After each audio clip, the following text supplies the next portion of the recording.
Up at night, yeah. Make all the demons quiet, yeah. We were built to thrive, yeah. I think that we've all had enough. What keeps you up at night, yeah. Make all the demons quiet, yeah. We were built to thrive, yeah. I think that we've all had enough. Yeah, I think that we've all had enough. Sick of dealing with the old plan. They know that we're calling it wrong. You got me like, oh yeah. I think that we've all had enough. They know that we're calling it wrong. Hey, it's too late to try to go contain it. A generation fueled by creation. We live lives on a small screen nation. We control the airwaves, no negotiation. I refuse to think we need saving. Something good will come from creation. And when we think that the world is too anxious, we'll adapt, evolve, survive, and save it. What keeps you up at night, yeah. Make all the demons quiet, yeah. We were built to thrive, yeah. I think that we've all had enough. What keeps you up at night, yeah. Make all the demons quiet, yeah. We were built to thrive, yeah. I think that we've all had enough. Yeah, I think that we've all had enough. Sick of dealing with the old plan. They know that we're calling it wrong. You got me like, oh yeah. I think that we've all had enough. Sick of dealing with the old plan. They know that we're calling it wrong.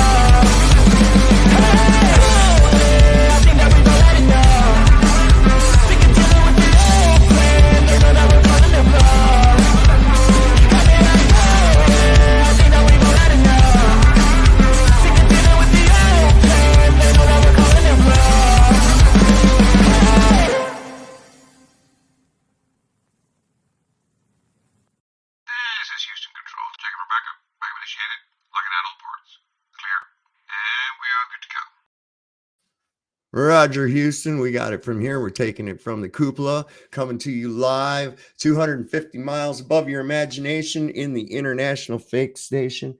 Looking back here at this beautiful blue marble that does not exist in reality. How is everyone this evening? Boy, we already had people in the chat here going on tonight. It's good to see everybody. Let me kind of dreaming Lynn escape the chains. I see her right off the bat as soon as I come in here. I'm going to put it over on this regular live chat like they should have it default to in the first place. And let me just take a look real quick and see who we've got here with us so far. Looks like I've got Access Monday, Dreamy Lynn, Escape the Chains, LHB Talks, Mr. Super Sidewinder, no longer on the ball, Red Cap Goblin, RPB 3456, Saddle Bum, Unindoctrinated, ZXL Master, the moderator of moderators on the YouTube streets, baby. I'll tell you what, if you've got a channel out there, he's one of the best people you can have doing stuff with your channel. We really appreciate ZXL Master up in here. So we'll give a few minutes for people to kind of wander in to the cult of miscreants, misfits, and those of us that have joined the tipping point side of this war for our minds. And title tonight is Truth Tipping Point 2024. Some of you may have realized or heard that I am predicting that there will be an at least 50% tipping point of people immersed into, or at least looking into, flat Earth, true Earth, the stationary level topographical plane we call home right here at the center of our universe. And that's one of the things I've been predicting and looking at the statistics of, gauging it by many factors in my own little way that I pick out patterns. And as I showed the other night, we saw one of good old Neil deGrasse Tyson, who just might be, right? Rocky Johnson, old-time wrestler and father to Dwayne The Rock Johnson. We don't know. That's a whole nother rabbit hole to go down. That's a whole nother rabbit hole. We might venture down that rabbit hole tonight. But the thing is that we are seeing a growing number of people throughout the world, I'm going to say, that are waking up to the game. They're realizing what the whole situation is. More and more people talking out against the divide, against the purposeful shaking of the jar that gets us all fighting, even within our own little community, you know, and we got to watch for that. We got to continue to stop filing ourselves into little groups and little phylums and labels. It's us against them. That's all. That's all. It's not red versus blue. It's not black versus white. It's not any of that. It's us versus them. The ones that perpetuate this nonsense behind you, because this is tantamount. This is the foundational deception behind which all the rest of the deceptions are. And when you pull this Jenga tile, the entire Jenga tower of deceit comes crashing down on the coffee table of life right there in front of you. And you have no other recourse but to build it back yourself with solid and usable building materials, you know? And we do this all the time. We do this all the time because when you take something away, you have to replace it, right? Or do you? I hear often people say, we need to get rid of that government. And somebody says, well, what do we replace it with? My answer is nothing. I mean, you go to this, if you go to a surgeon and say, hey, I want this great big cancerous tumor taken out of me, and I want you to replace it with a smaller cancerous tumor. Does anybody ever say that? No, take it out. Don't replace it with anything. Okay. So you can actually see what kind of a cancer government really is. I've had a few more people pop in. I see LHB Talks. Good to see you, my man. Who else came in here? I saw Peter W's down there. Of course, tonight is an open panel. Some of the, yes, anarchy without masters. Yet the ministry of truth has made it synonymous with chaos. That's not true. We already have chaos. We already have the chaos with the archy. But there are laws against murder and theft and blah, blah, blah, blah, blah. Yet it still occurs, doesn't it? And so what do we do about that? We employ a violence force that goes out and they ineptly try to find the culprits of some of these quote unquote crimes, often not doing it. And if they do, finding the wrong person, and it still doesn't stop anything. Okay. And why is that? It's because we've taken all the will and the fight and the ability out of the hands out of the ordinary citizen by dulling their defenses and dulling their minds to a point where they have no other recourse, because their entire life they've shouted for help from some authority, whether it be the playground supervisor, whether it be the teacher, whether it be mom or dad, whether it be a police, instead of relying on their own resilience and their own mechanisms to be able to fight and stand up and defend themselves. And so what happens when the police or the teacher or the playground supervisor really doesn't give a shit, or they're complicit in many of the wrongdoings that are taking place? Now where are you at? You've already given up your own defenses. You've given up your own reasoning. You've given up your own thought. You can't even think of what to do. So your only recourse is to replace the playground supervisor. So you replace the programs, the playground supervisor. You get a new playground supervisor. But guess what? Both playground supervisors went to playground supervisor school. Okay, they were both trained to be fucking assholes. Rely on yourself. Rely on your own thinking. And this is what I'm seeing a lot more people doing all the time. Don't call other people to solve your problems. If you notice, the people that are still asleep, the people that are still in the matrix, Those are the people that get a hold of the authorities. Those are the people that want to report. Those are the people that want to ridicule and mock you in order to drive you back into the paradigm, because most people don't want to get the smoke, man. They don't want no smoke. So they're just going to fall in line and follow the flow, go with the flow, just like dead fish down a fucking river, man. And that's what you're all going to end up being if you keep following the flow. If you keep going with the flow, you're going to be dead fish in a stinking ass river. And that's all.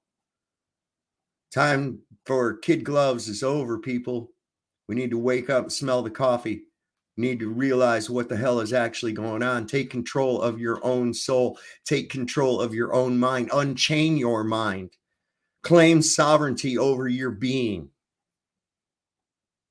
These people have no control over you unless what you give to them. Realize that. Outside of that, they have nothing more than a monopoly on violence. And you better bet your bottom dollar they're going to use it. And they're going to make examples. But they can't use it on everybody. There's way more of us than there is of them. So we need to pull our heads out of our asses. Get your head out of the news.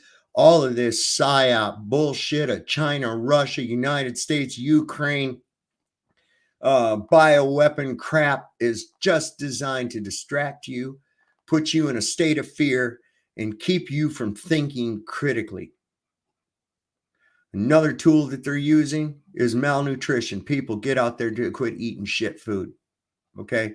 Get some decent nutrition. You run on fuel, right? If you put crappy gas in your car, you put crappy oil in your car, it doesn't perform very well, does it?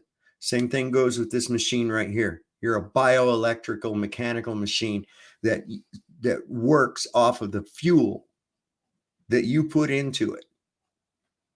Garbage in, garbage out. Okay? So it is to their advantage to not only make you go broke while you're poisoning yourself, but to keep you docile, stupid, and unthinking, giving you busy work, keeping your mind off of what you should be thinking about, where you should be expanding, where you should be taking your own sovereignty of your soul and exploring. And that's the kind of things we look at on here. So let me see. I got Jeebus Crisp came in here with us tonight. Ida Hat. Let's all hit that like switch. Yes, y'all. In fact, I got a little banner that says all that good shit on there to help my mods out, because they're all the time telling the people to do that, and I appreciate the hell out of it. So let's see. Is that the one we want? No. There's the one with the information right there. Hit that like button, hit that subscribe button. Come here, come up and talk what you want to about it. And if I've got anything that's wrong, by all means, go right ahead. I've had so many comments from people that want to hold McToon's balls and stroke him so badly they couldn't see what an utter reprehensible piece of shit human being that this guy actually is. Said, oh, you kicked him off because you can't handle his truth. No, I kicked him off because the son of a bitch wouldn't quit acting like a fucking child and interrupting me. I held him to one thing and one thing only, and that was to demonstrate a contained fluid, a contained volume of fluid, a volume of fluid without containment. Pressure. He couldn't do it. He came up with a stupid column of air. He came up with a stupid column of water, which doesn't exist anywhere except for in his addled little childish mind. Okay? So I think he's been wearing spike shoes for like way too long. Your pumps are too high, McToon. You need to relax. Maybe go in the corner and fart before you go on next time, so you're not constantly interrupting. I saw this joker. Oh my God, I was watching him with Witsit. Witsit stomped his ass. You're getting me. There we go. They're doing it.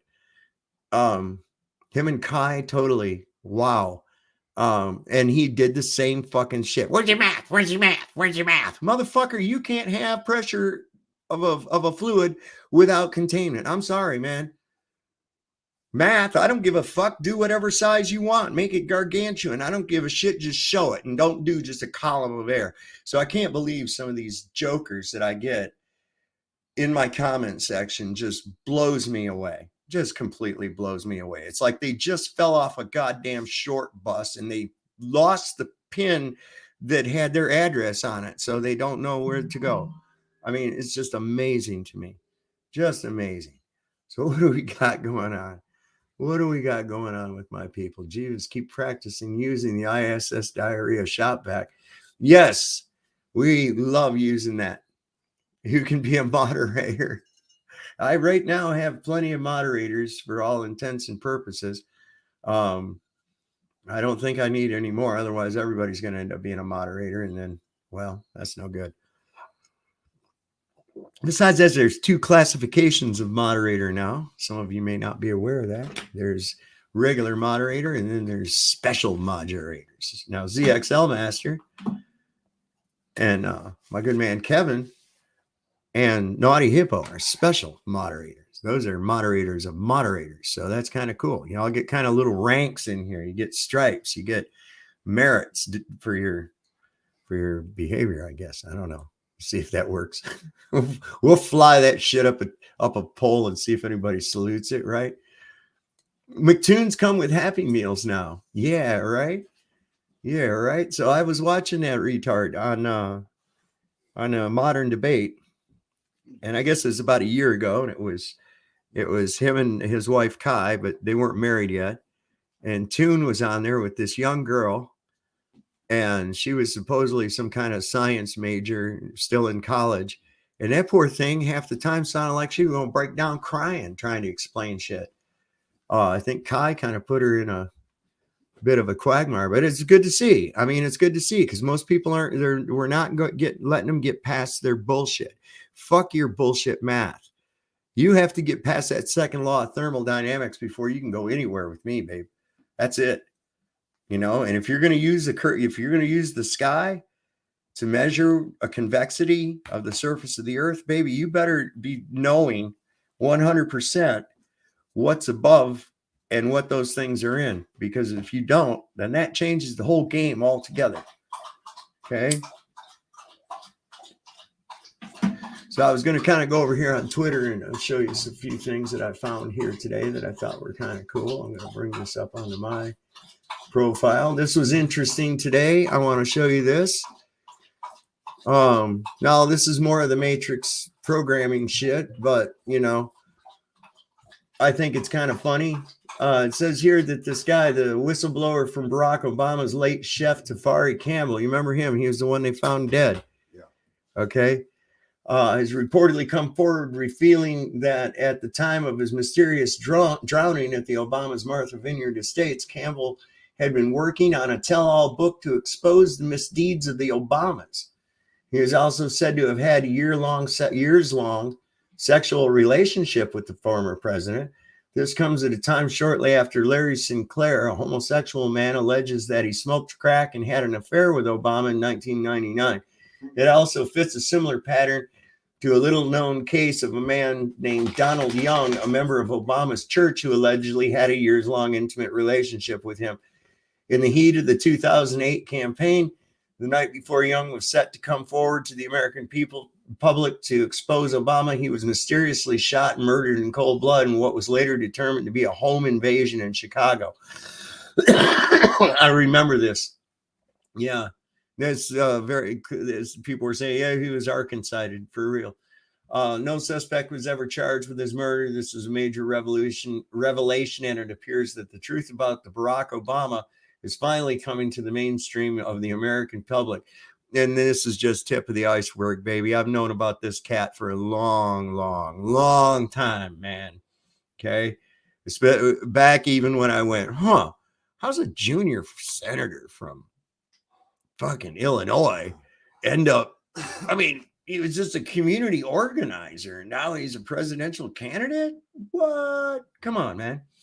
So this is, let's see, what did it say here? This begs the question, what really happened to Tafari Campbell, Obama's chef, and Donald Young? They deserve justice.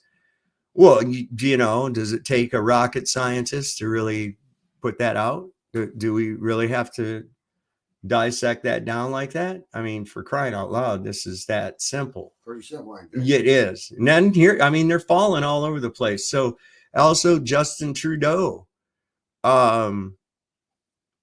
he supposedly paid off a minor with a non-disclosure agreement and a settlement to cover up the fact that he'd had sexual relations with this person. They were trying to say to the person when they first got it uncovered that this minor was only 17, but it turns out that the minor was 13. So listen, people, if you don't understand that these people that everybody reveres as important, prominent people are nothing but a bunch of pedophile damn puppets, damn near every single one of them. And I'm not going to rule any one of them out. Not any one of them. Because listen, this is the currency. This is the currency of these people. And you have to really get it. Now I'm going to play this one for you because I thought this was really cute. We're just kind of going over shit tonight. So anybody who wants to hit that link and come up on the panel, please feel free. This is kind of neat. I thought anyway. Check this out.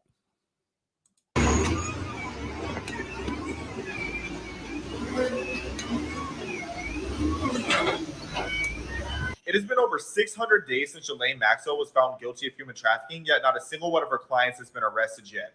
And as much as I would love to sit here comfortably watching a rock get dropped into water with the rest of you, I think it's important for us to first acknowledge that Ghislaine and Jeffrey don't even scratch the surface on all the human trafficking that's still happening over in Mexico, mostly due to the Mexican cartel. When you pair that with all the drugs and murders that are happening from the Mexican cartel, it's very frightening to think that there's not enough people pushing for us to secure our border here in the United States. I thought that was kind of cool. It has been. That's a neat way to get people to listen to a message. You know, oh, let's wait. Oh, look, that rock's going to hit that water. That's going to be a big. And this guy comes on and just hits you up with a bunch of information. And then, okay, now you can see the rock hit. I'm like, that's clever. TikTok does that, right? And that's why people are getting so much information from TikTok, is right because of that. Ah, damn it. I went to the guy say in between that. What was he saying? He was talking about Ghislaine Maxwell's client list. Yeah.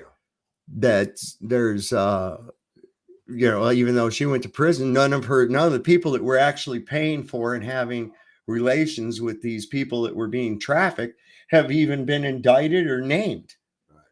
But there was a list that was used as evidence to put her in. That's because the names on that list are such important people that it would send everybody into a fucking panic if they found out that it was presidents, prime ministers, popes, high level finance, and all these people that you look up to on television all the time, some of which that you think are women that are actually men. I hope there's nobody out there that was beating their monkey to Farrah Fawcett, because we found out about her too, or him.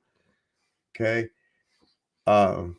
It's just some crazy shit. So you've heard me talk before on this show about how these puppets actually operate, how they're there for you to be someone to get angry at, someone for you to either praise or to admonish when shit either gets sunny or rainy, right? Okay.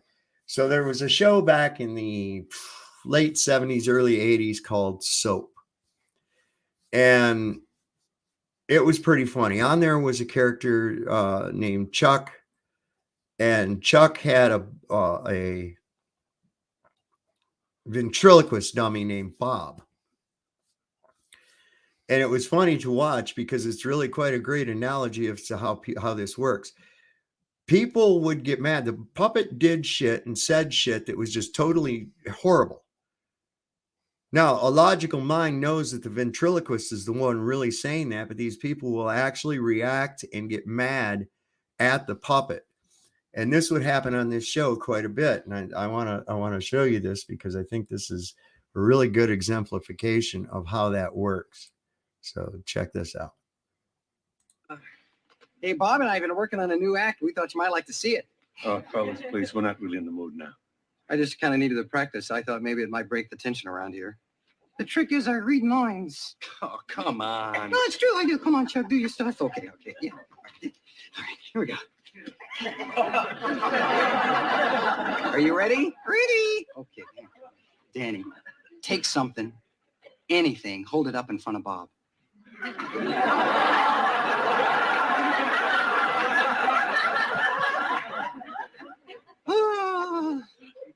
It's round. It's glass. It's an ashtray. This guy's amazed, right? He's peeking. He's got to be peeking in there. No. I can't see a finger. I swear. All right, wait a minute. All right. What's that? Okay, I got it. It's red.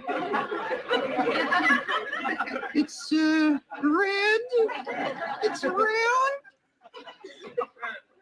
It's an apple. This is amazing.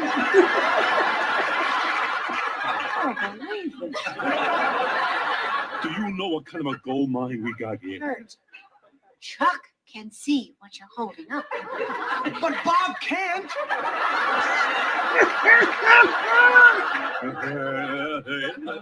Daniel, did you get it? No. How'd you do it? We can't tell. Oh, come on, tell me. No, Tell me. Come on, tell me. What's wrong? Is there a trick involved? So those people in the audience laughing, okay, that in my scenario of everybody being fooled by the puppet, and that those people that were laughing, because everybody, of course, it's a ventriloquist dummy, right? Those people laughing are how the elite look at you and laugh when you react to the puppet. Okay, do you understand? It's exactly the same thing. Exactly. Nothing is changing. Nothing. So I want to get this shirt for our good friend Ruhif. I mean, think about this. This guy right here is all in. I got it. What do you think of that? Who would be up for if I build a merch store and put that in my merch store? Do you think any of y'all would buy that right there? Look at there. Earth is not flat. Vaccines work. We've been to the moon. Chemtrails aren't a thing. Climate change is real. Stand up for science. Stand up for science, you guys. So everybody take your pants off. Star Trek is coming on. Jesus Christ. Some of these people. And ladies and gentlemen, just a short FYI message from our good friend Roseanne Barr. Where I'm allowed to address my fellow and sister captives of the infernal matrix of 2023. Another burning times of intellectualism where we are reduced to drooling imbeciles who salivate and bark on command by our owners who are a completely psychotic pedo Ponzi priest class of demon worshiping cannibalistic money theists who are very, very devout. I humbly offer an antidote to their snake bite. Fuck you! Or I'm Gotta love Roseanne, man. Gotta love that girl right there, baby. She put it right there. It looked like she was in Vegas. It looked like she was in Vegas at that point there. So any fans of stuff at the store, you might want to keep taking a look at what's in it. Okay, here's a famous brand of salad dressing or mayonnaise. The ingredients derived from bioengineered source. So yum. That sounds delicious, doesn't it? Let me see here. I got a couple other things. What I was looking at, thing on perspective. Yes.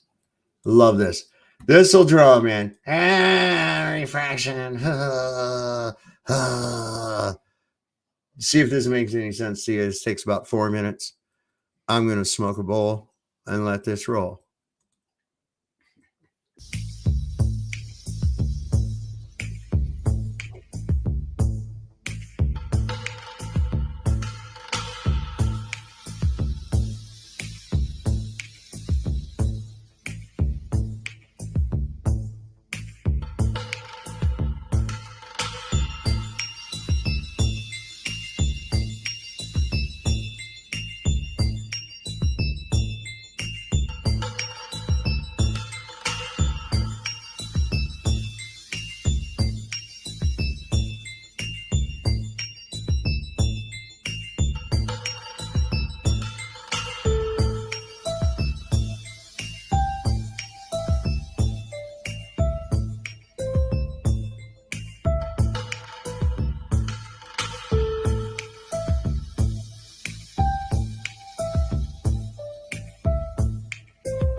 All right.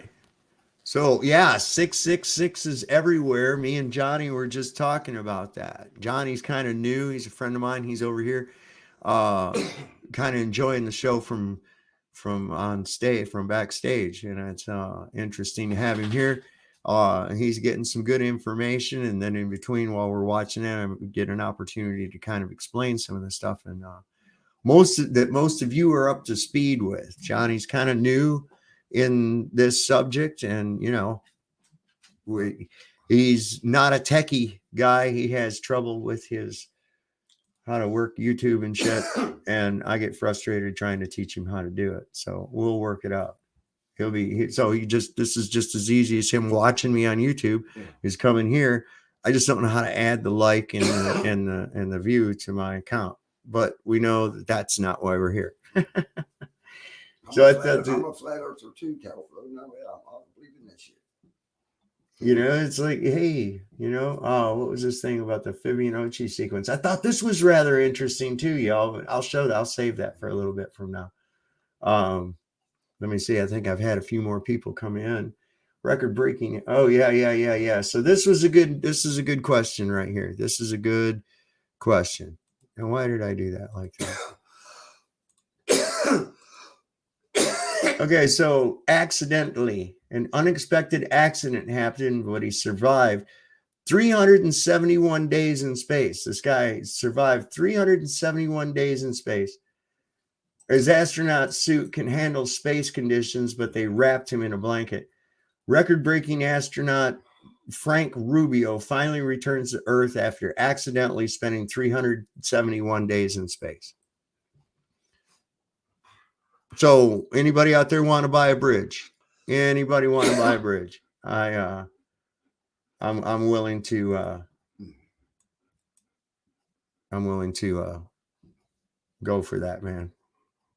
I'll sell you. I own the Brooklyn Bridge. Yes, you are right, Mr. Super Sidewinder. Now take that a little further. What's the heart? The heart is the central point. The heart is by which from everything comes. So basically, the heart of the matter, we are the heart of the matter. You understand? So this is kind of cool too. I wanted to show you this. This is the Las Vegas Sphere. We're counting down now. We are in October. Flattoberfest 2023 is going to be occurring in Las Vegas, Nevada. We are all set, ready to go. The only thing I have left to do is pack and get on an airplane, which I will record if I can. We'll see. I got a window seat. I insisted on a window seat. So we'll see what happens. It's a 5-hour flight, 5.5 hours from here. So we might be able to get something from there, but I fully intend on asking the crew and the pilots and shit. If I get the opportunity, I'm going to ask them if the earth is flat or round. Is it a sphere or is it flat? I'll take that opportunity as I'm going through the airport too, to ask people random questions. We'll put a video. We're going to flat smack our way all the way to Flattoberfest, and I'm going to videotape it. Take you with you? Take me. I ain't got to worry. You won't fit in that little. Well, you might. That little compartment up over the seat. You might fit in there. You little fella. You might be able to fit up in there. Yeah, that's gonna be fun, man. We're gonna have a blast, man. There's gonna be a lot of good people there. It won't be empty there with it. No, it definitely ain't gonna be empty there. Yeah. And just so y'all know, there are some pretty fine dispensaries going around over there in the Las Vegas area. So, hey, it should be fun. But anyway, speaking of Vegas, this is the sphere, and see if you see any symbolism. Now in Las Vegas, they've opened up. I guess it was this week. That they did their grand opening of the Las Vegas Sphere, and it's this great big huge digital ball that can be seen from all over the place. It's got LED screens all over the outside. It's got LED screens all over the outside of it, and on the inside, it's designed for sensor round. What was that thing you used to get? Panavision what was that thing? IMAX. but that's even better than IMAX, I guess. But this is a little video kind of showing, I guess you two did a performance there with douchebag Bono. That's kind of cool. Oh, I know, the full moon with Jupiter right behind it is now. See, isn't that crazy, Mr. B? Somehow sunlight is traveling a total distance of almost 1 billion miles, man. It's picking up sunlight at 500,000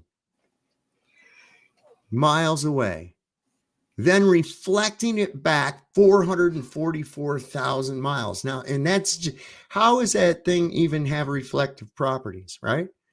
So before I play this, I'm just going to welcome Dreamy Lynn. Escape the Chains is up here, and so is Cage. How are you both tonight? Dreamy, how are you? I'm doing all right.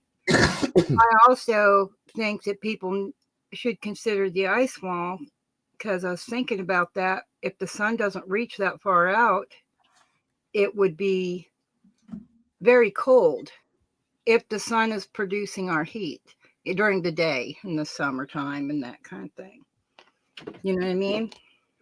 Well, you know where I've come Because with in the that, though, winter- Dreamy? You know where I've come though with that? Because I've been thinking about, like when you go up higher, it's colder. Right. And like when you go down into the Badwater Basin at Death Valley, I think it's like 250 feet below sea level, or it might be 218. Anyways, it's the lowest point. I'll have to look. My brain's not working 100% right now, which is good. Which I is gotta actually get warmed up. pretty good. So I was thinking that, I think we got to, there's so much, and this is what Globies have done, and this is what our pseudoscience has done, is they attribute something to only one factor, like downward acceleration. They say there's one factor, and it's gravity. And I'm like, no, I think it's a combination of things. And I think it's the same thing with the sun. I don't think the sun actually causes the heat as it is the reaction with the sun and our earth at a certain distance using the electrical potentials. Do you understand? Yeah. Well, I just know on hazy days in the summer when it's really hot, I burn a lot faster than I do if it's a clearer day. Well, yeah, So you're only getting UV. particles. That's because you're only getting the UV. You're not getting a mix with the infrared. Right. The UV is what ends up doing that. Yeah. But what gave me that idea is because in the winter, Alaska, northern Alaska, Mm-hmm. it stays dark. They look like dusk and dawn each day at the deepest part of winter. They don't get to sun. And the rest of the time it's dark. So, and that's when the snow and everything else and ice piles up and gets much colder there. So if the sun doesn't reach to the outer limits, it would be cold there too. Just Right. I'm using that kind of logic. Yeah, that's great. That is great logic. It really is. And this is what begs me to think, like when we looked at the 1587 or Monte map, and it showed trees and flora and fauna. And I started wondering, wait a second, has the reaction changed? What's going on? Did the sun's pattern change? There's a lot to consider, Right. because that's a drastic difference in 400 years. It really is a drastic difference in like 400 years. And, so yeah, that's exactly right. And a lot of people don't understand that there should be at the same latitude south an equal or near equal amount of flora and fauna found in the south as there is in the north, but there isn't. And even the analemma, with the larger portion of the figure 8 appearing when the sun is in the southern portion or the outer region of the earth, as opposed to the smaller tight circles that it's making when it's up near the Tropic of Cancer. And then when it gets back down near the Tropic of Capricorn, and it's not the opposite. Looking at it from the south, the analemma doesn't do the same thing. It's still showing the smaller part of the figure 8, the analemma, being indicative of the north. Right. So you I know, just think the north is oh. the center and the south is the outer portion. That's it. That's exactly right, man. The old idea of standing antipodal to people somewhere on the other side of a ball is the most ridiculous thing you could ever think, you know? What's going on tonight, Mr. Cage? Yeah, how are you all doing? Good, man. How are you tonight? Good, brother. Thank you for asking. Right on. Well, yeah, it is pretty hilarious how people can get spoon-fed a specific reality, get mind controlled into it. Really, from my research, I've seen that it's all electromagnetic based, really. So it's almost like a hologram, or like that, like a bubble of reality that's projected. When you have like a complex magnetic field, it's like overlapping bubbles. They create a geometric form, like a greater form. All kinds of, it kind of bleeds into each other. Well, And that is an interesting hypothesis on that. It really is. And it's definitely worthy of further exploration, you know. Well, what I try to do here though is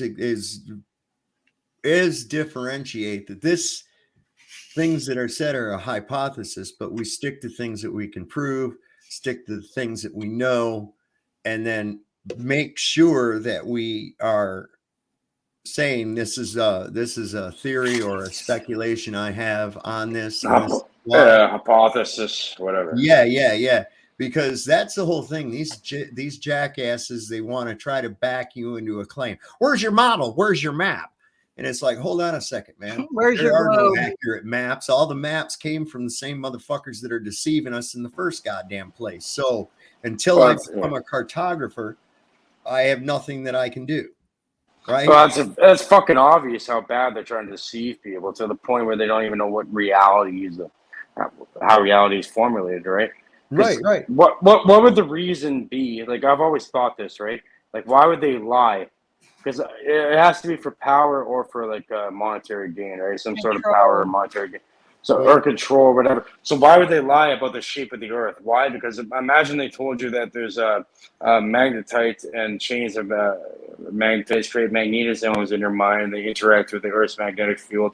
And there's certain ways, like ancient ways and even new ways, in order to manipulate that and actually reprogram your subconscious mind, and therefore program your bubble of reality that's intercepting with all other people's realities. Yeah. In a way. So that's one way. Again, that's one reason why they would lie about it, right? One of the many, Cage. That's what I try to get people to understand. It isn't always just one thing. That's just one. It's multifaceted. Yes, always. You know, if you're going to put your energy into something and you're going to put a lot of energy into it, accomplish a lot of goals with that energy. And they certainly do. You know, there's a whole host of things and reasons for this, but it ultimately rolls down to control over what you think, what you know, and what you say. And that's where it ultimately comes down to. See? So let me go ahead and play this thing here real quick. We'll get through this and let people kind of see what this thing is all about. And I'll be doing my own footage of it too. But let me go ahead and let this play.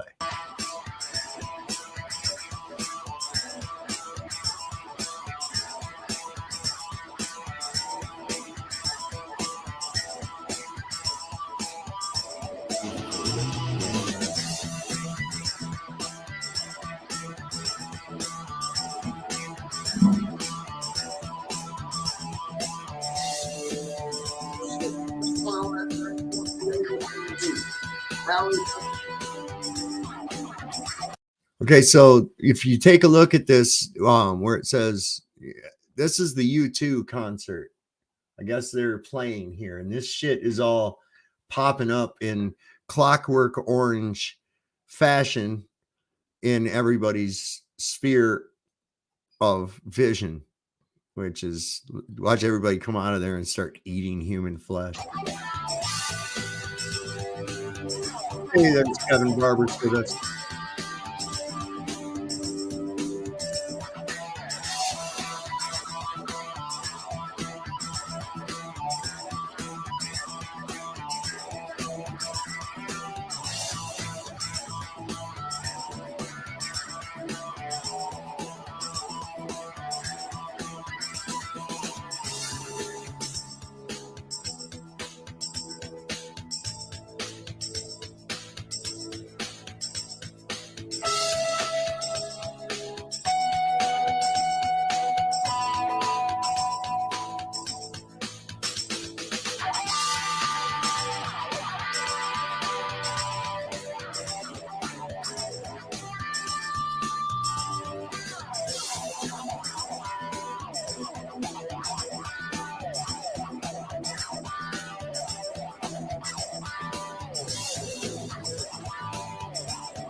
I was muted that whole time. Wow, what a dumb shit.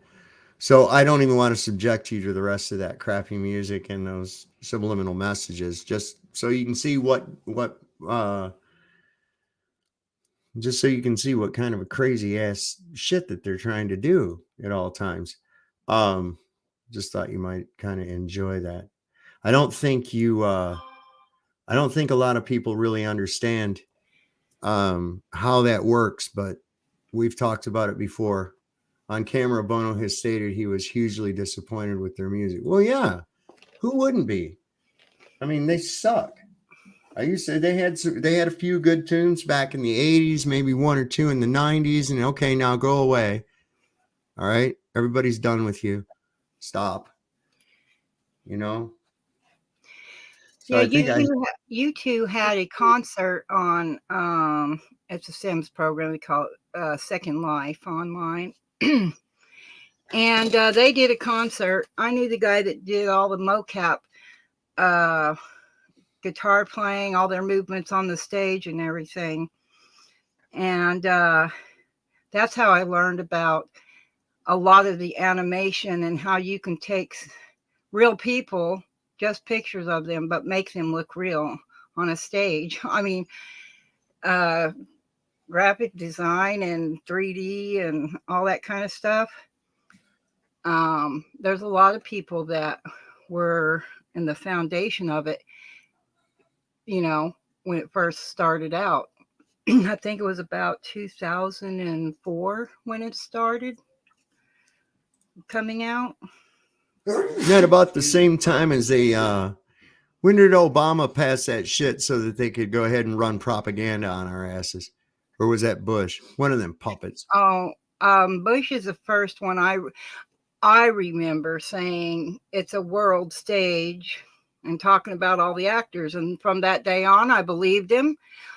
It was only true words, I think, came really out of his mouth, that it's a world stage. They are the actors. We've got to get off the freaking ball, get off their, you know, this slave-minded mentality.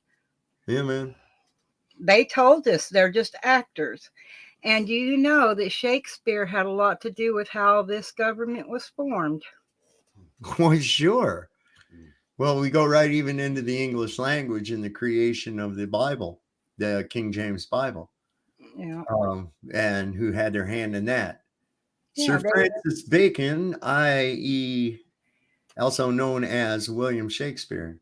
They usurped a lot of other people's information and wrote it in a book and plagiarized it. Well, sure. And you know, the Crown still holds a copyright on the King James Bible. Yes. When I tell people that, they do not. I go, yeah, they do. Open the fucking cover up. It's right in the damn book. It's printed, copyright, and who it's copyrighted to. And she owes her allegiance to the Pope. Yes. Who what, the Queen? Or she's dead now. She owes her allegiance to she's gone.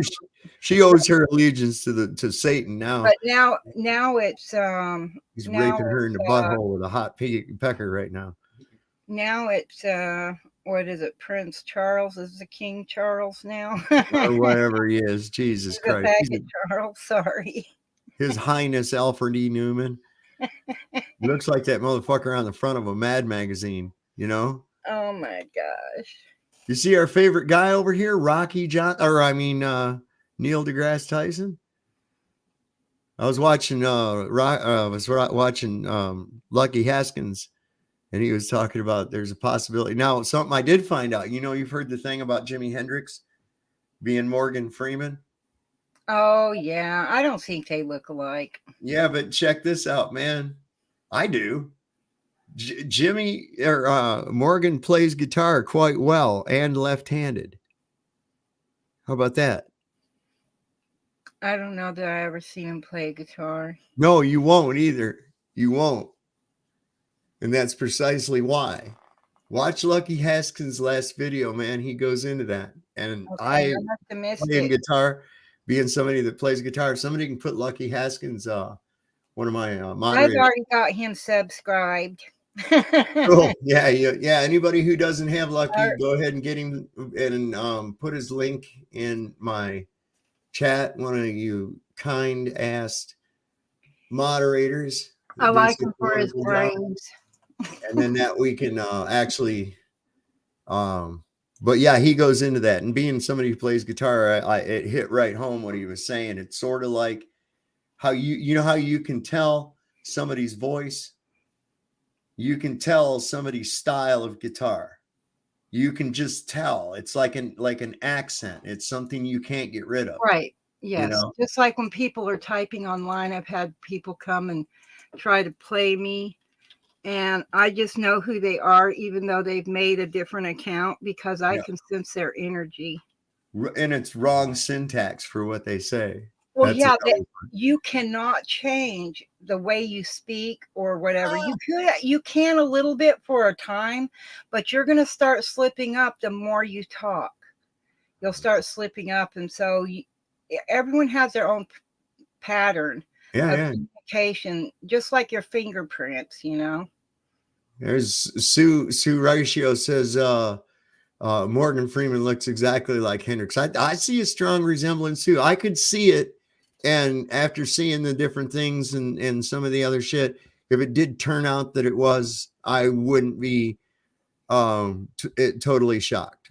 I really wouldn't, because hey, who knows? You know, we live in such a freaking world of deception.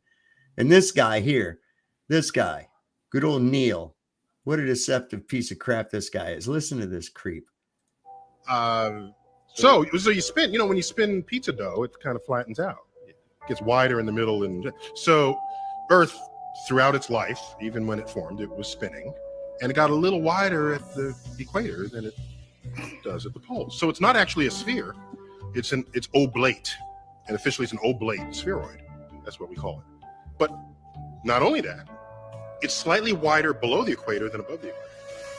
A little chubbier. Yeah. Chubby's a good way. It's like pear-shaped. Pear-shaped. What a fucking clown. It's a donut, and they're No, hold on. I was paused for a second there. But did this rewind that? This motherfucker, he started with it's pizza. You have to relate it back to pizza because he's Neil deGrasse Tyson completely fucking. This guy's probably doing some. You probably catch him in a cloak doing some weird reverse absolution ritual. Dude, probably sacrificing children. You could actually, Fuck this motherfucker. you could literally see him. I know you could picture him doing that shit. Yeah, I can see him in a little robe, a little cloak. Yeah, running around the fire. I can really see him doing that. Yeah. He's like, oh, it's pizza shape. Yeah, it's like when you spin pizza dough and shut the fuck up. I know, right? This guy thinks he's fucking all witty and smart. What a retard! Absolutely yeah, he's rubbing it in too. He's like, oh yeah. Cool. He thinks he's all protected and stuff. Dude, I thought this was really a cool picture. I think you guys will like this. I really like this. This was cool. Check this out. All those carriage horses are just like coming to life and jumping off the carriage, man. Fuck the system. Get off the merry-go-round, right, guys? Exactly. Damn. I like that. Pizza dough is also flat. That's absolutely right. That yellow is very right. Bro, if I want a flat pizza dough, I'm gonna make challah and shit. I'll be Jewish and make challah bread for you guys or whatever. I don't understand this crisp crust pizza shit at all. It's like, get out of here with that, man. You don't like that thin New York pizza that's like No, a cracker? I don't like that. If I wanted that, I'd put some spaghetti sauce on a fucking saltine. Sprinkle a little cheese on it. Hot damn. So I thought this was kind of cool too about Napoleon. See, this is the shit about your reality, that you're fed so much garbage, man. Check this out, man. And this is from a while back. Napoleon didn't exist. Watch this. Suppose we use the same argument on Napoleon. If you've ever seen the statue of Napoleon and Place Vendôme, Paris, you will notice that the word there of Napoleon is written the Apollio. Now that would mean, making this Greek, that means that he is Apollo itself. So there never really has been a Napoleon. It's all due to the sun cult of Apollo. You think you studied the history of Napoleon? Ridiculous. Who was his mother? Letizia, wasn't it? Who was the mother of Napoleon? Leto. What does Leto mean?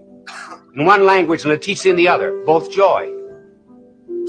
That's how we got the idea that Napoleon was born of a woman named Letizia from Apollo. You believe that Napoleon had 3 sisters? He did, according to the myth, but where did the myth start? Apollo had 3 sisters. Didn't Apollo have 2 wives? One was the earth, the other was the moon. Napoleon had 2. Where's the sun the major part of the day? How long is it in the sky? About 12 hours. How long did Napoleon reign supreme? 12 years. See, sun myth. He never existed.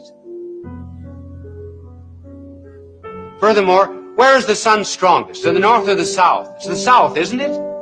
It's weak in the north, doesn't it? Where was Napoleon defeated? In Russia. See? Napoleon never existed. Sun cult. Think. What do you think about that? Napoleon. I mean, there's a lot of shit in there, and it's like, It again, makes sense. we get this shit beat into us in schools and everything, and it's like, oh, okay, we just take it for granted. But we take a lot of things for granted because of a perception deception based on who told it to us. And what we find out is the people that are telling it to us are people that learned it that exact same way. Right. They Well, don't it's have like any whenever I idea. learned that Apollo was in the Bible, Athena is in the Bible. One's a god, one's a goddess. Yep. And they're from Greek. So, yes, they changed names in English to totally screw us over by translating it incorrectly from Greek. A lot of it comes from the Greek in the New Testament, anyways, where they give us the information. And that's what, because I asked questions, when I was a kid, and nobody wanted to answer them. So I went digging myself, and the history and what they put in the Bible really, it's just somebody else's information. It's not theirs. They didn't come up with that information themselves. They borrowed it. Well, I say stole it. Stole, borrowed, For them, it's borrowed. They can steal, but they don't really steal. They just borrow and plagiarize it. Exactly. So we have a lot of, listen, Legion is loose, okay?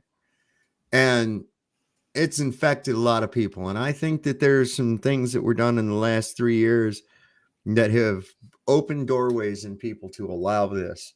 And just, I don't know what this woman is, or I think it's a woman, is bitching about, but check this thing out, man. What I'd like you to do is apologize instead of being a bitch. You're calling me sorry, but you're calling me a bitch. So set an example. I'm sorry. My kids can't hear me calling you a bitch. Your window's open. They can't hear me because they're listening to kids. What I'd like you to do is What in the hell?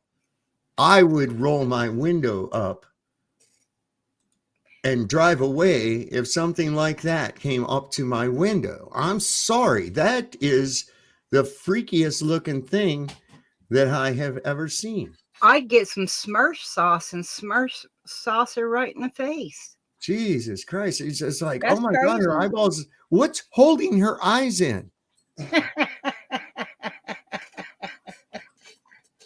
I mean, for real. Look at that woman's face. I mean, for real. Let me just pull it up huge. I'm just going to pull it up huge one time. Look at this woman's eyes. How in the hell does she look that way? Look.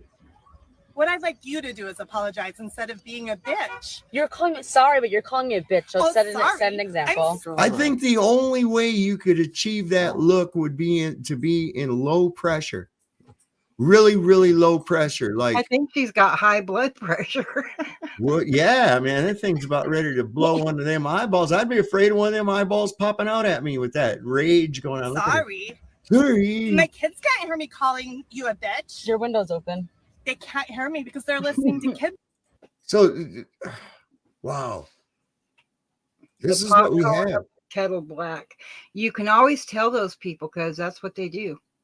They are the pot calling kettle black. If somebody else does or says something, they're the only one that can be the bossy cow of the whole place. And you got to obey them. She's in space. Sean says she got all her boosters. She got all her boosters. She's spaced out all right. It's Large Marge from Pee-wee's Big Adventure. Poor Pee-wee. Poor Pee-wee died here just recently. The guy that played Pee-wee Herman. Oh, geez. I never liked that thing. He's kind of a weird little character, wasn't he? So this is right up your alley, Dreamy. You're going to like this. This is a definition of human from Black's Law Dictionary. This guy's got it straight. And our good friend Dreamy Lynn Escape the Chains has told us this before on this channel. I've told it to you. Burn the Corporate Fiction has told it to you. So now this guy's going to tell it to you. We're going to keep telling it to you till you stop calling yourself fucking humans. Right. Human is another interesting word.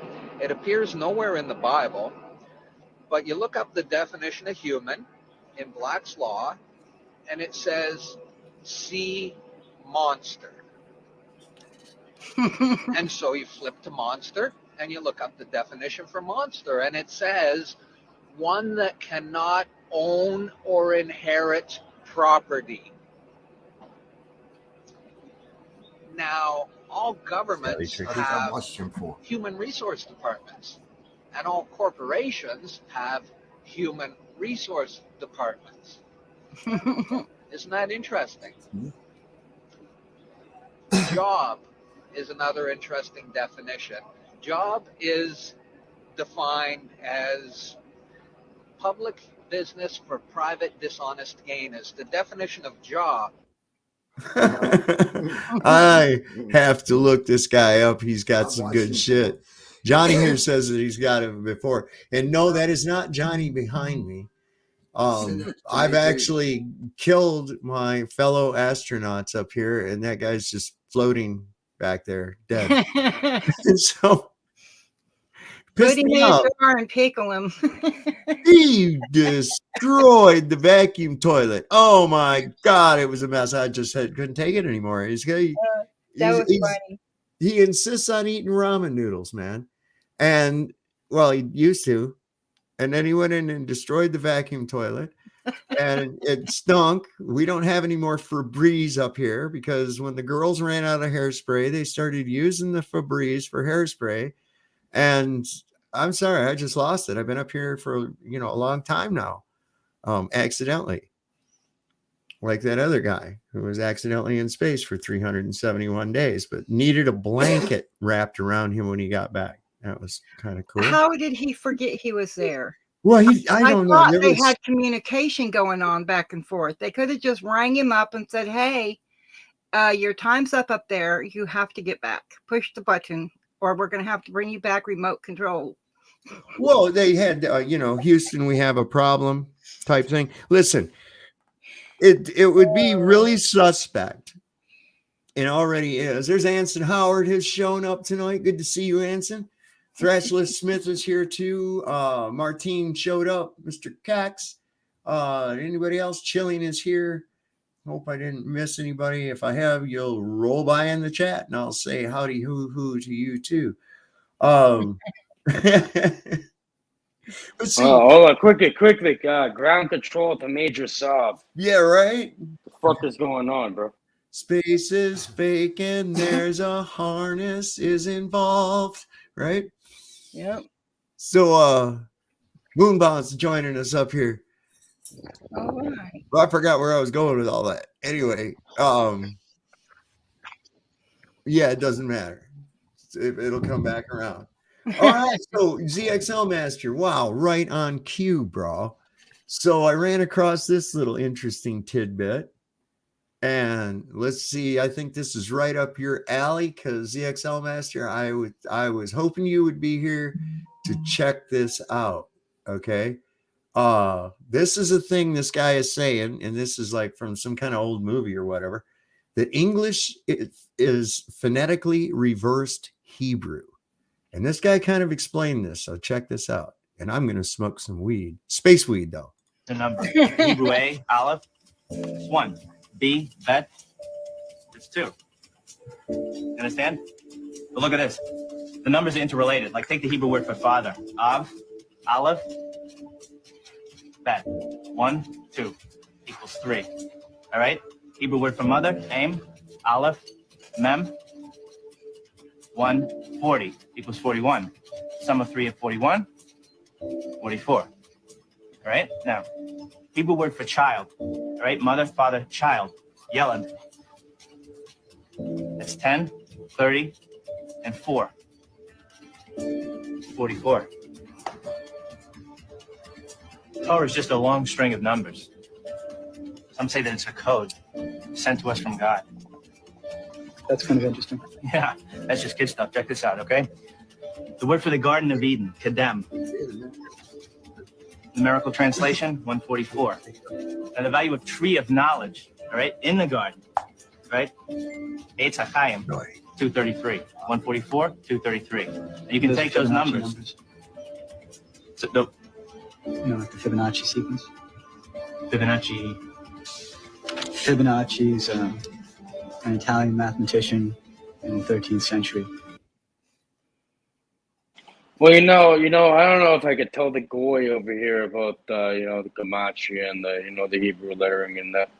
You guys know about the Tetragrammaton and that. Hebrew A, Aleph. I know. You can't tell the goys about that.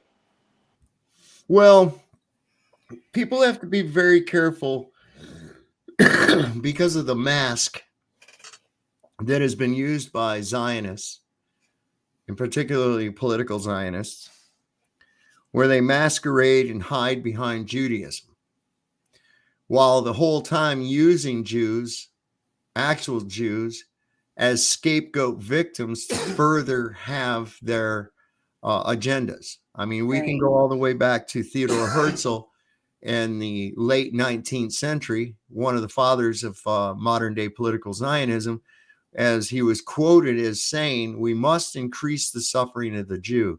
The anti-Semite will become our greatest ally in achieving and realizing our dream of a Jewish homeland, a central spot for the Zionist empire." So you have to be really careful. And just like Christianity here in the West, it has been infiltrated and co-opted, much like mesothelioma, which is a type of cancer that works its way through the body like fibers, like a web of a spider. A mesothelia is a type of a spider that lays its web just amongst the grass blades in no particular pattern, just a huge gob of fibers designed to ensnare its prey. This is why mesothelioma and the way that it spreads is named for this spider and its webbing. And this is what we have as far as our finance is concerned, our government is concerned, every facet of our social, political makeup has been infiltrated by this mesothelia. And this is why when I laugh my ass off when I hear people saying, well, so-and-so is going to fix the country. Look, you can't fix it. You can only kill the patient. Okay, there's no way. It is so intertwined. And what happened somehow with the American people sleeping and allowing people to disregard certain benchmarks and rules that were put in place to prevent this. And we can only look at Lysander Spooner as he was quoted in saying, whether the Constitution be one thing or another, it is either allowed a government such as we have or failed miserably to prevent it. In either case, it is unfit to exist. So that's I where challenge everyone to just sit back and watch some of the political arena with the sound off and just watch facial expressions. If you watch Trump, and I'm not a voter, so I didn't vote for him or anything, but if you watched him when he met the Pope, and you go back and you watch Obama when he met the Pope, you will see a huge difference in the fact that they said they would rebuild, biblically, Israel, would rebuild the temple or whatever. It's already been done. That took place in 48, I do believe. What year? In 48. Okay. And the reason I say that is because they had the Pope is the one that decided that the Jewish people would have one side of the temple, Muslims would have the other. Why did he get to decide that, right? Right. So that's when it was built. That's when they did the ceremony and everything like that. That is public. I forget what it's called, but they did a ceremony where the Pope and the leaders got together in the dome and did their little goblet toast to, their, I guess you'd call it their whatever, their Royal Highness. Top of the world, tip of the scales. But yeah, listening to something sometimes without sound is better than listening because you're paying attention to the facial expressions more. Oh yeah. I'm always looking at facial expressions, and that's why that Tune guy, let me tell you something. He has so many tells. I watched more debates with him, like one with Kai and Austin Whitsitt, and I would love to play poker with that fucking guy. I swear to God, I would. What kind of poker do you play, Sovereign? You name it, I'll play it, because I don't even need to know how to play the game that I can beat you, because I can understand what you have. I can understand it. Within 10 minutes of learning a certain type of poker or whatever, I can play you like a fiddle. I've been studying people so long, I'll have your tells in 2 seconds. No shit. That's how I've been doing with people. Here's what people actually believe. This is where we're at. This is on some Twitter page called Amazing Facts. You must be around. No offense, Dave, but yeah, you must be around some very low level people then. No, I've been around all leveled people. Okay, I've been in from upper crust people all the way down to hood people. It don't matter. I've been around them all, man. Even the like I village said, idiot. I don't subscribe. I'll get with you in a second, Mr. Dr. A. But that's why I say I'm not subscribed to any one paradigm class of people. Exactly. My friends are comprised of people from all different economic classes. I don't differentiate with that, and for some reason I'm accepted within those clubs. I agree with that, Saul, because if you can't interact with everyone, they're the ones that created the classes. I didn't create them, right? Right. How you look at it, you're just good to people that are good to you, and I am the same. If someone's good to me, I'm good to them. I'll even extend respect and everything and be good to people that turn out to be trash. But, that's just my way I prefer to be.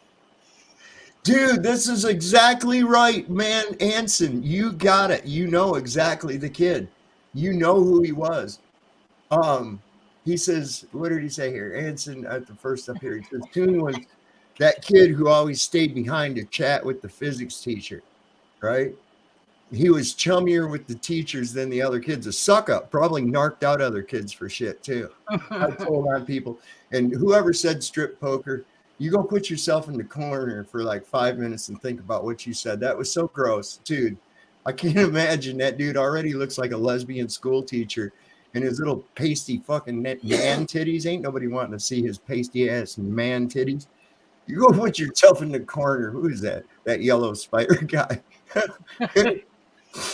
So look at this is how dumbed down we are. Three Gorges Dam in China is so massive it actually slowed down the rotation of the Earth.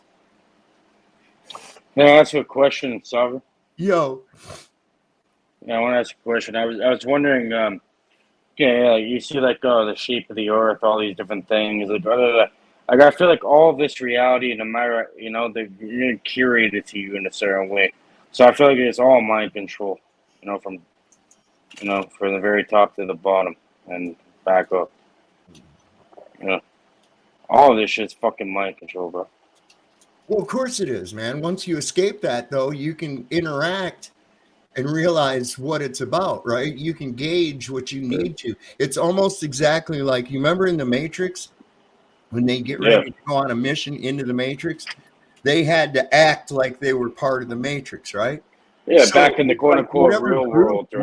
Whatever group or paradigm that I happen to encounter, I'm able to gauge myself to a way that I can communicate to them, like where it's like, oh, this is a guy that seems to know some stuff about us or whatever, that kind of thing. Whereas instead of, just showing up as a outsider, you know what I mean? And it's there again, like Dreamy was saying, it has to do with the way you carry yourself. See, we communicate on levels and notice movements of one another that we don't notice, if that makes sense, right? So like one time, just to see what people would do, I decided one day at work that wherever I walked, I was not going to swing my arms. I consciously made it so how usually your arms move like it's a mechanism of balance as you walk. They slightly. Yeah, so we switched up the regular program. I didn't do it. Switched it up and people noticed that something was off, but they couldn't tell what it was that was off. And so I started playing with that, like with expressions, purposely making it so I would seem expressionless throughout the day.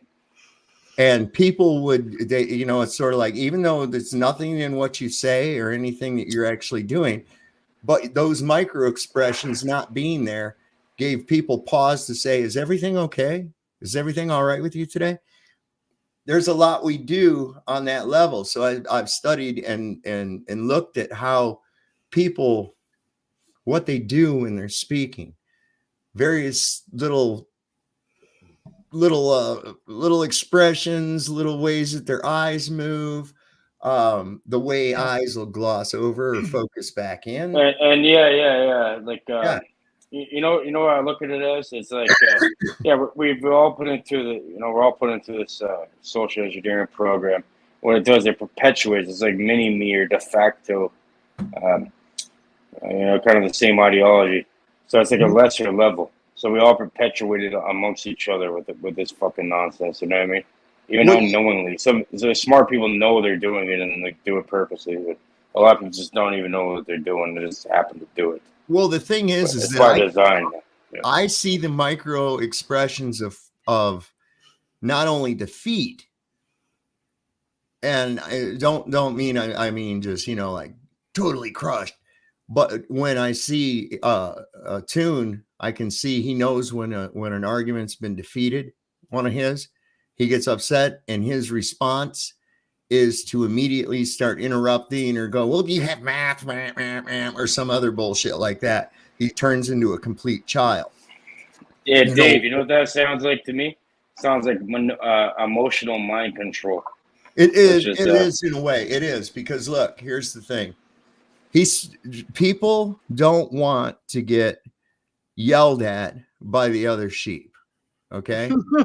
That's just all there is to it. And the other sheep don't want a sheep around that doesn't act like they do. So when they have somebody that comes along and says, "Hey man, no, that can't be the fact. This is what you guys are thinking is wrong." What happens? Hold on. I'm getting to the point. Here's why they believe that it's truth.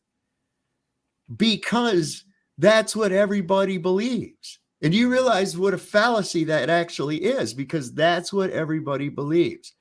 I get it. So it becomes easier for most, even though they might have a different idea in their head, they're not going to express it because they don't want no smoke. You know, it's easier to just go with everybody else. And what the hell? Smarter people than me figured it out already. No need for me to go into it. Everybody else thinks the same thing. It seems pretty cool. Bam, why not? But also in your kindergarten class, just about everybody believed that Santa Claus was coming at Christmas time too. So be careful about the consensus of belief, right? I mean, wow. What'd you have, Cage? Sorry. Did I lose everybody? No, I'm here. Oh, okay. You was talking to Cage, I saw it. Yeah, Oh, I thought you were going to talk to Art. Oh, Dr. Ake. Yeah. Dr. Ake is here tonight. Here we have a lovely view. It looks like over some water. It seems to be either rainy or overcast down in Oz, where Dr. Ake is at. Whenever you got something to say, just pop in there, baby. We'll make room for you to talk there, Dr. Ake. How you doing tonight, Moon Bounce? I'm doing all right, just out walking. Oh, Looking at, somebody said that Jupiter, like you could see next to the moon up there, so I came out to walk and check it out. yeah, man. You know, there again, think about that, guys. Think about that.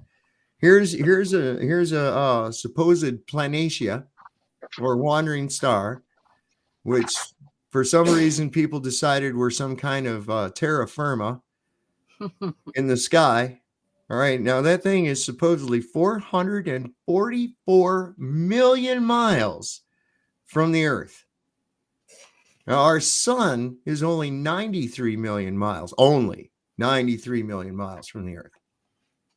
So that's almost 500 million miles that fucking sunlight is traveling to Jupiter. And then it's reflecting back off of a non-reflective thing so that you can see it in the sky 444. It's all a hologram. Bro, it's like You this. know- It's like, but look you at the know what's numbers they tripping? choose. I know, but You think you know what's that's significant? I get it, but you know what's tripping me out is like looking at it, and I know I'm in my own little perspective and the way that I see things because of my spherical vision. But you know, just out here looking at it, you know, I could say that the moonlight is actually lighting that up. Is why it's like that right there. That it's actually, you know, And moon, because you got to be but careful, it's just bro. my The aliens, perspective. Yeah, bro, I they're mean, coming but for you. You're gonna get abducted, bro. You got to be careful. yeah. But you know, the way They're it coming looks, for you. for me, it could be that the I'm moon's friends. I'm friends with them and shit. They're like, yeah, we're gonna take this guy soon. You're gonna get abducted tonight, bro. Good luck at that. Keep looking at Jupiter. Okay. So yeah. So Dr. Ake it looks like it might be clearing up where he's at down there in the land down under. He's standing on his head. Poor He might be guy. taking a break and having a Vegemite sandwich. Yep. I You don't know, know. here's another I don't thing. know really what that is, but they sing Here's about another it. thing that is factual. You know, whenever you've been sitting for a while or laying down and you sit up too fast and you have blood pressure issues and you get all woozy and dizzy feeling. If you was used to being upside down, wouldn't you have to, on the ball that is, wouldn't you have to prepare your body somehow to be in the other position? Or vice versa for people that go to Australia and visit. You know, Oh, I don't if know. we're living on a globe, that is. Oh my Not God, on maybe flat. that's what jet lag is that blood is rushing to your I head. never had jet lag. Well, you never went to Australia, so you weren't upside down, and then that means that your No, blood but wasn't rushing. No, but let's ask Barbara. She's been there, she said, the other Right? night. So she said she didn't turn upside down in the plane. jet lag. That's a good one, though. Now it's going to get used against you in the future. I don't give a shit. Fuck, you know what? You know, fuck these guys. If all they can do is twist your words around, look it. I've seen these assholes do that. They try to twist what you say into something that you didn't say, so that you have to reiterate it again, right? And that, of course, takes you off the point that you were making. And the reason that they're trying to take you off the point you're making is because they know it's going to fucking totally destroy their shit. That's why Toon had no other recourse but to come up with some kind of stupid invisible column of water. And Dave, I don't know what you're talking about exactly, but you're exactly correct on that.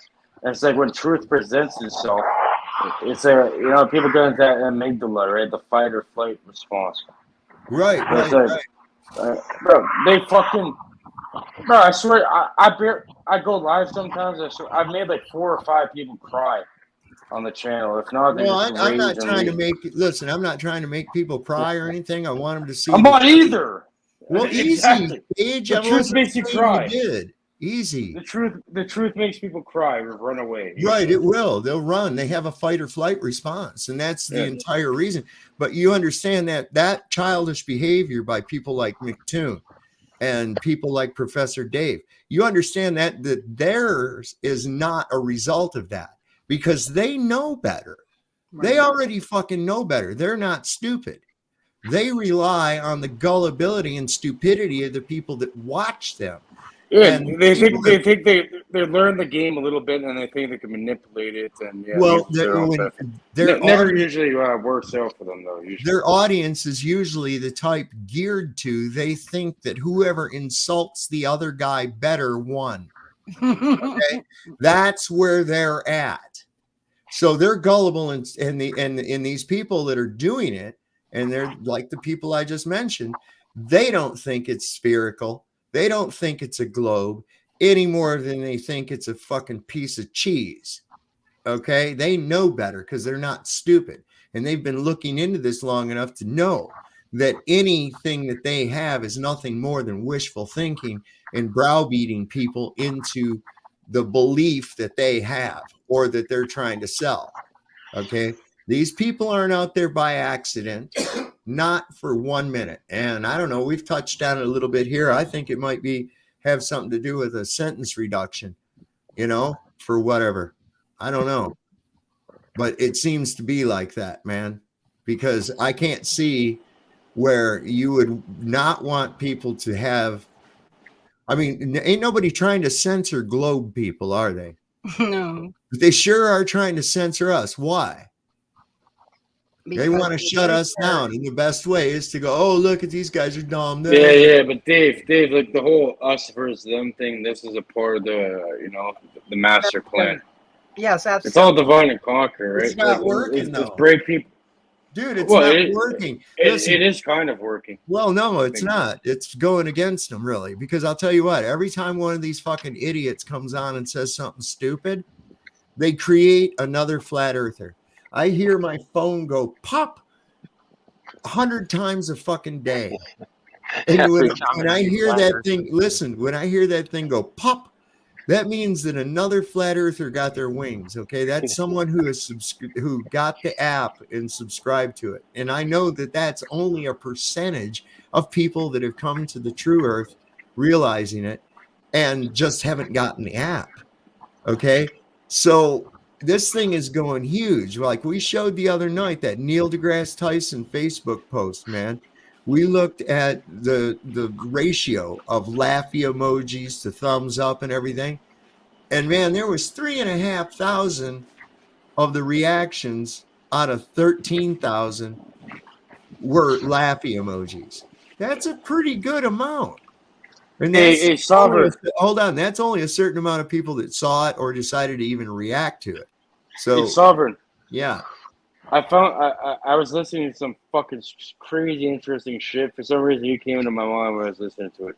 Because it's all about like like the archetypes of Hollywood. It gets super deep into it properly. And it's talking about, and what they say is like, think about it. Why do you think it's called a film? And it's on a reel. Like think about a film, right? Okay, yeah, a film could be like a movie or like a film, whatever, but it could also be like a film on your consciousness, like a film over it, in order to, manipulate a mind control in a certain way. And they're getting into that. Like, think about it, like you're right, like a film could be like a film, like a small layer over something. Yeah. The veil. And then it's all created on the set, which goes back to comedic shit, set. Yeah. Egypt. Yeah, that's pretty cool, man. You'll have to put the link to it in the private chat, and I'll put it up in here for if anybody wants to watch it. Here's something that kind of acts like a film too: atmospheric refraction. Okay, this is how much that can affect. This is a time lapse, and not sure what the time lapse is, how long. If it tells us, it might in the sound. But anyway, this is really quite interesting. I thought you might like this. And here's proof of that. This is a time lapse of the horizon throughout one day. Look at it changing. The Earth is not changing size. That is just an optical limit based on how our eyes work or any optics work, and it changes with atmospheric conditions. So the whole boat over the horizon thing, yeah, if the Earth was a ball, the boat would disappear at 3 miles every single time a 6-foot observer looked out at it, and it doesn't. I've seen boats from 30 miles away. Then I pull my infrared out and I can see it from 35 miles away. I can zoom in with infrared and bring the bottom of the boat back. Okay, so if you use the same optics, the bottom won't normally come back because you've reached the resolution limit based on Rayleigh's criteria and the propagation and reception angles. It's purely optics. Provably right here, it's showing you the horizon is just optical. So there is no evidence that the Earth is a ball because boats disappear from the bottom up. In fact, what it shows is the opposite. So I will stop there. And here's proof of that. This is a time lapse. So that's kind of like, where'd you get your R value, right? Where'd you get that R value? They don't like that. I've noticed they don't like that. Because that right there, what do you mean? You went to the horizon. And this is what I was trying to tell Ruhif. That's an apparent horizon. Okay, it changes due to all kinds of variables: atmospheric density, temperature. There's a lot of shit. It's just insane, and people don't bother looking into it. Oh, what are you seeing? Pretty lights or downtown? Be careful! Don't get arrested. Move on. Don't get arrested. We don't want that. Yeah, night driving, especially when it's raining, the light is very blinding to me. I have glasses that are special made that takes all the glare off of things because I have night blindness. Well, these new fucking headlights are terrible on cars, man. It's like they got their brights on. These bright blue fucking headlights are terrible. But yeah, perspective, I think, has a lot to do with it, how our eyes see things. Oh, absolutely. 100%. And if you're like, if you know what happens, if you've got why do we keep our windshield clean?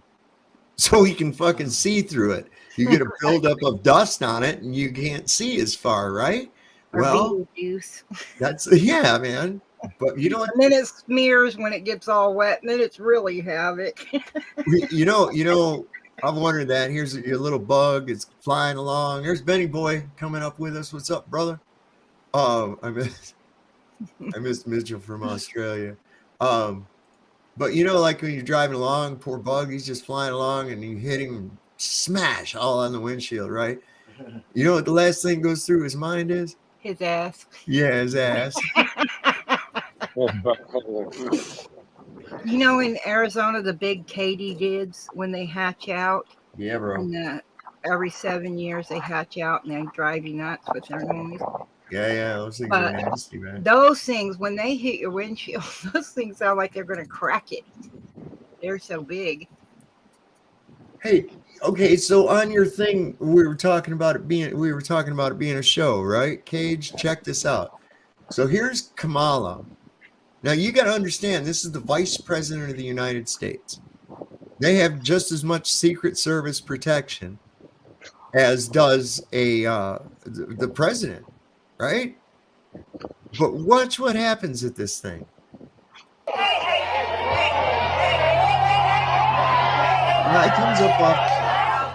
This guy comes up, takes the microphone from her. There's no Secret Service tackling his ass. Kamala just sits there. This is fucking staged, man. Hi. Ms. Harris, let this be a lesson that they don't care about your life. Where the hell is your Secret Service? Somebody should have hang glide on a Dorito and stopped that fool. But yeah, nobody showed up until the last minute when you had to remove yourself from the situation.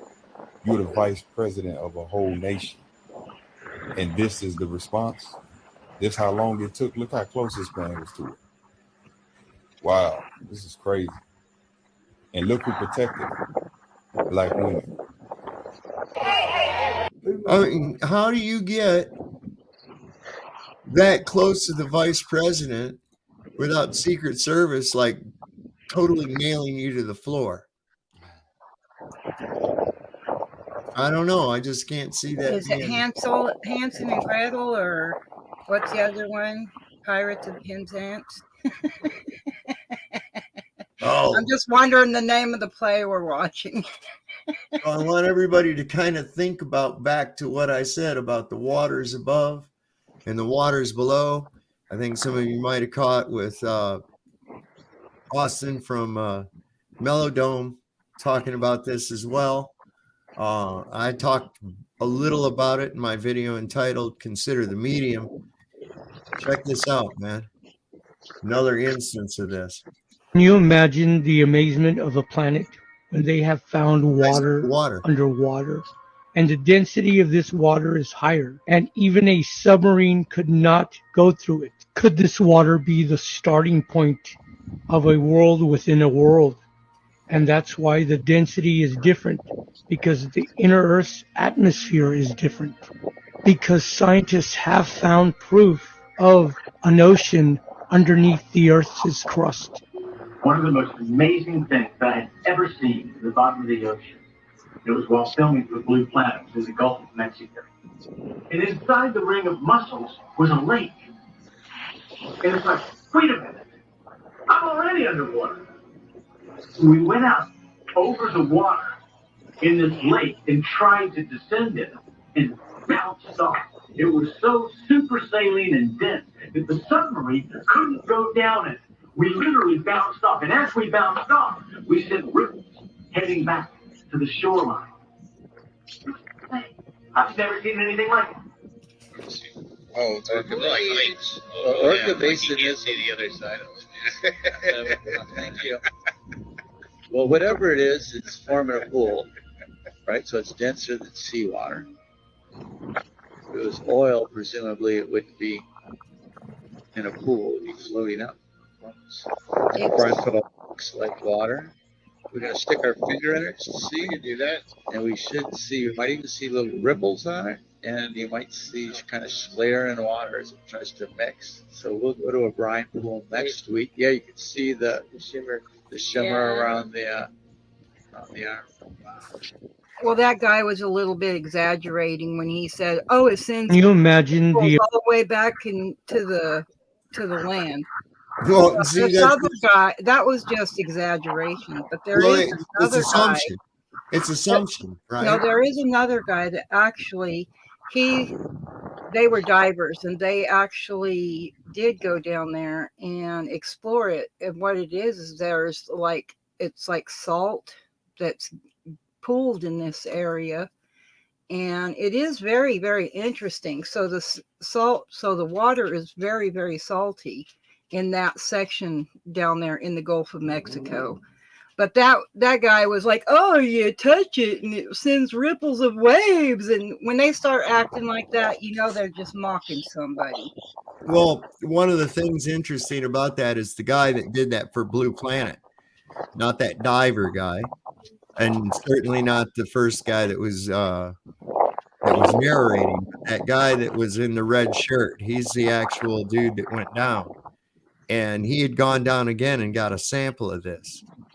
and brought it back. And I think that before he could even have it tested, he died in some kind of a fucking airplane crash or some shit. So, you know, there again, oh, that's okay. Somebody else will tell us what's really in it, you know? And it's like, come on, who knows? Well, that one guy, that was terribly irresponsible of him, jamming his hand through that water like that and splashing right. it all over. I mean, to me, that was irresponsible. Plus, even if it was a realm like ours, can you imagine this big old hand coming down out of the sky and wrecking your whole situation because they want to play around? But yeah, for that guy to stick his hand in it and just start splashing that stuff around. Yeah, I thought it was interesting though the way it came down. It was almost just like when you throw water up in the air, but it was like almost a little more in slow motion. But it still had like a relative speed down. You know, I mean, it was like it was in a.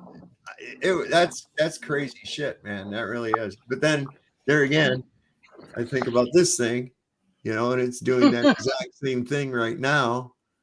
You know, with the buoyancy and density. So. My friend Johnny keeps popping up on camera over here. Oh, that's all right. That's all right. A couple of these girls out here were going. Well, I wonder if there's any other locations like that. The only one so far that they've talked about is the one in the Gulf of Mexico. But I wonder if there's. I think I know where there is. I think I know where there is one, Dreamy. Where? All right. So before I show you this, I want you to think about this for a minute because I was thinking about this and it kind of crossed my mind the other night. So as kids, we probably played with little rubber latex balloons and we blow them up and then you let loose of them and they fly around, right? And right? Because it's fun, right? They just go and fly all over the place. Come on, everybody. You know you did. Even you little mean kids that burn the ants with fucking magnifying glasses. We know you did it too. So anyway, I'm sure you noticed that when it would like go up into a corner of a room or up against the ceiling, it would kind of bounce and flutter around and shit, right? Until it ran out of air. Like, especially if it went up like where the corner of the wall and the ceiling was at, it would kind of like boom, boom, boom, boom, boom, boom. Okay. So this may be another place where that water exists. And tell me if think about what I just talked about while you're watching this thing. This is a rocket, and that's what I believe it's hitting.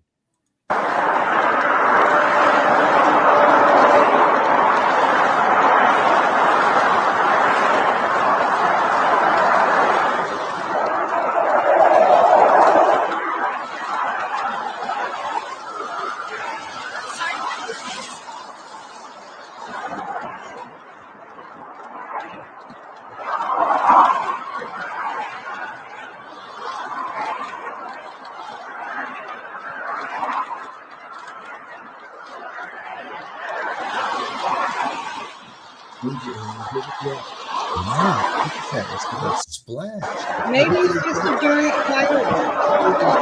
Right there, it's hitting. Yeah.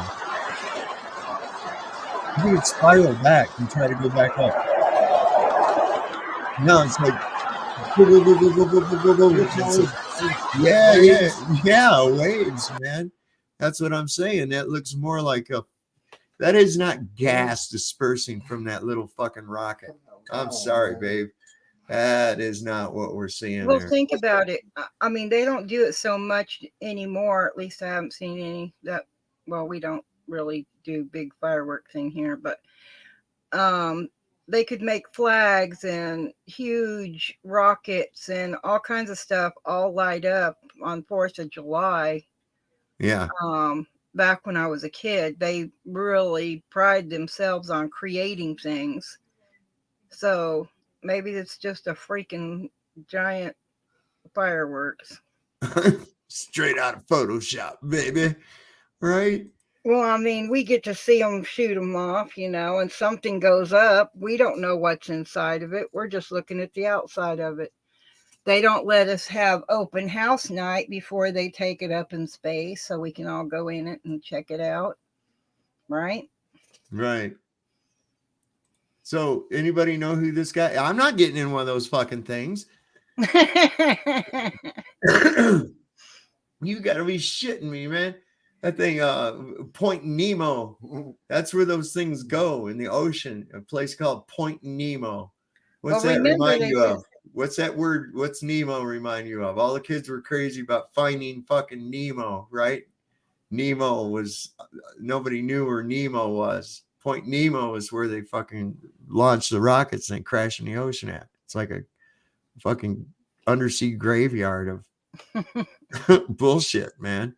This is now this is a guy, and some people might be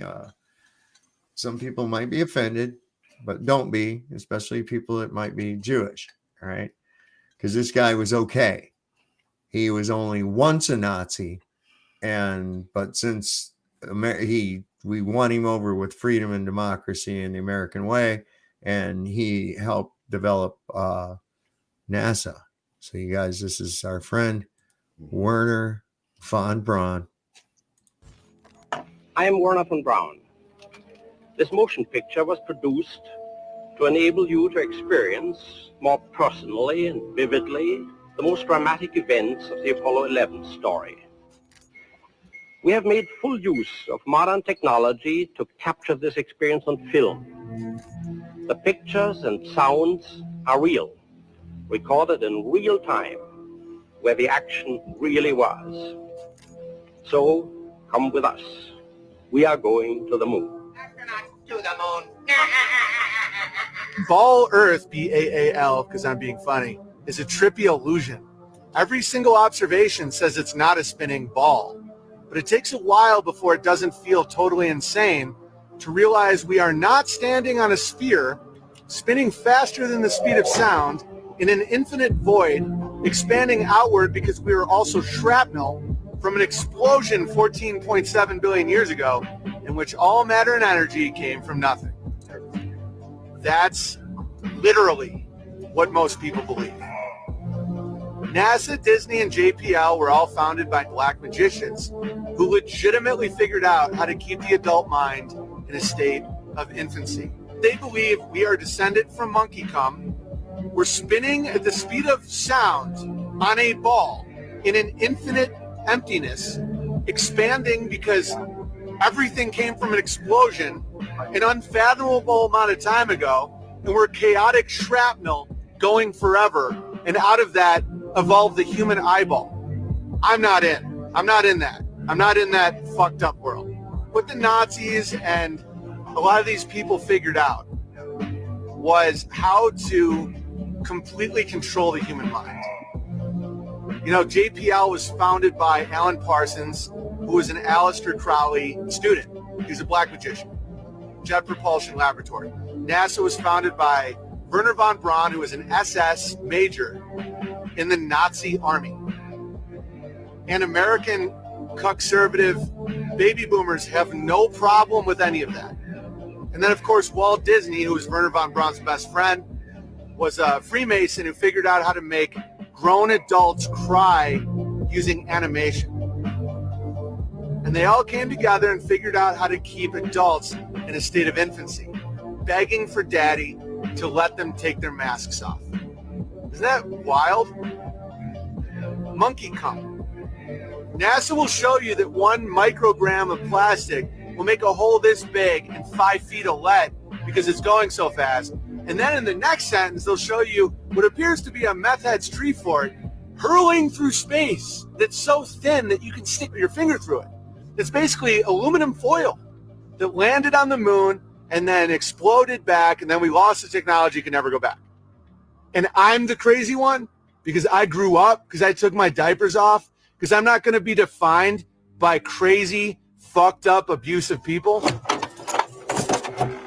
Doesn't have it either. The Smithsonian doesn't have it. Johnson doesn't have it. Right. We've been unable to track it down. I mean, we don't know where this telemetry data ended up, and we don't know what path it may have taken. So, unfortunately, I'm afraid I can't really give you much of a clue as to where this data ended up and whether it still exists or not. It went to India.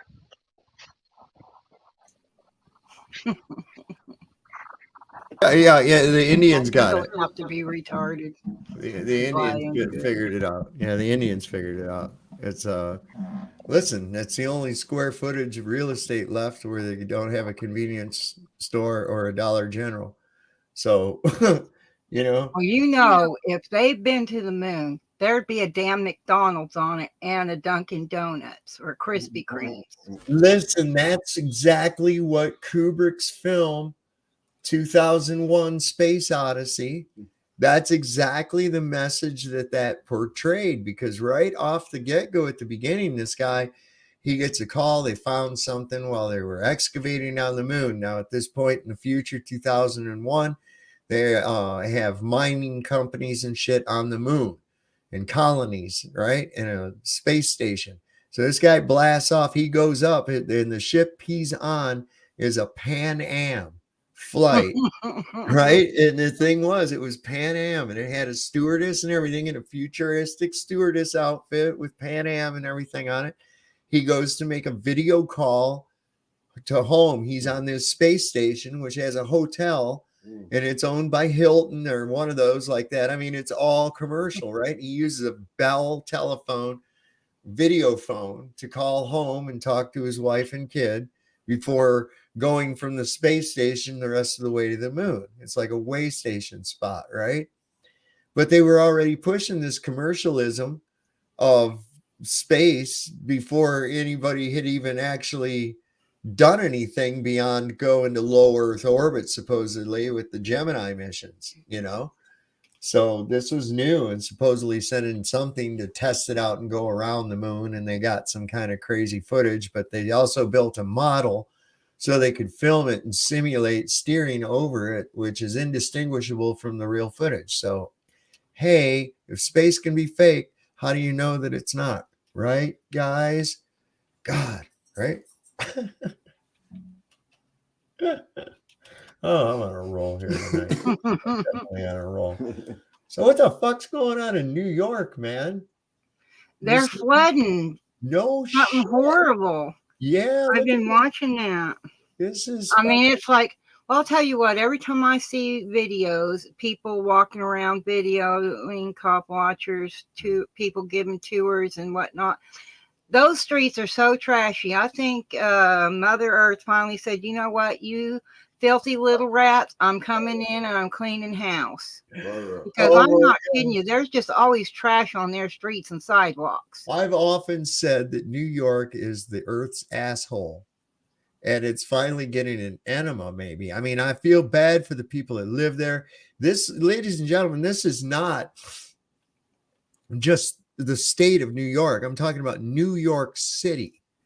Yeah. The subways are just pouring with water. This is just crazy. Look at some of this shit. Hello, children. You know, when you get your license and they say don't drive in flooded water, this is why. Look at that dumb shit. Well, this ain't live. Like right now, it's happening. Like a whirlpool. Oh, where I go.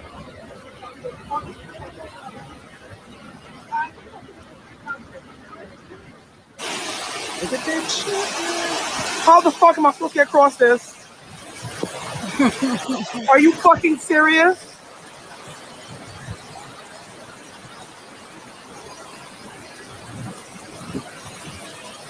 Yeah, it's terrible. That looks like that governor's mansion.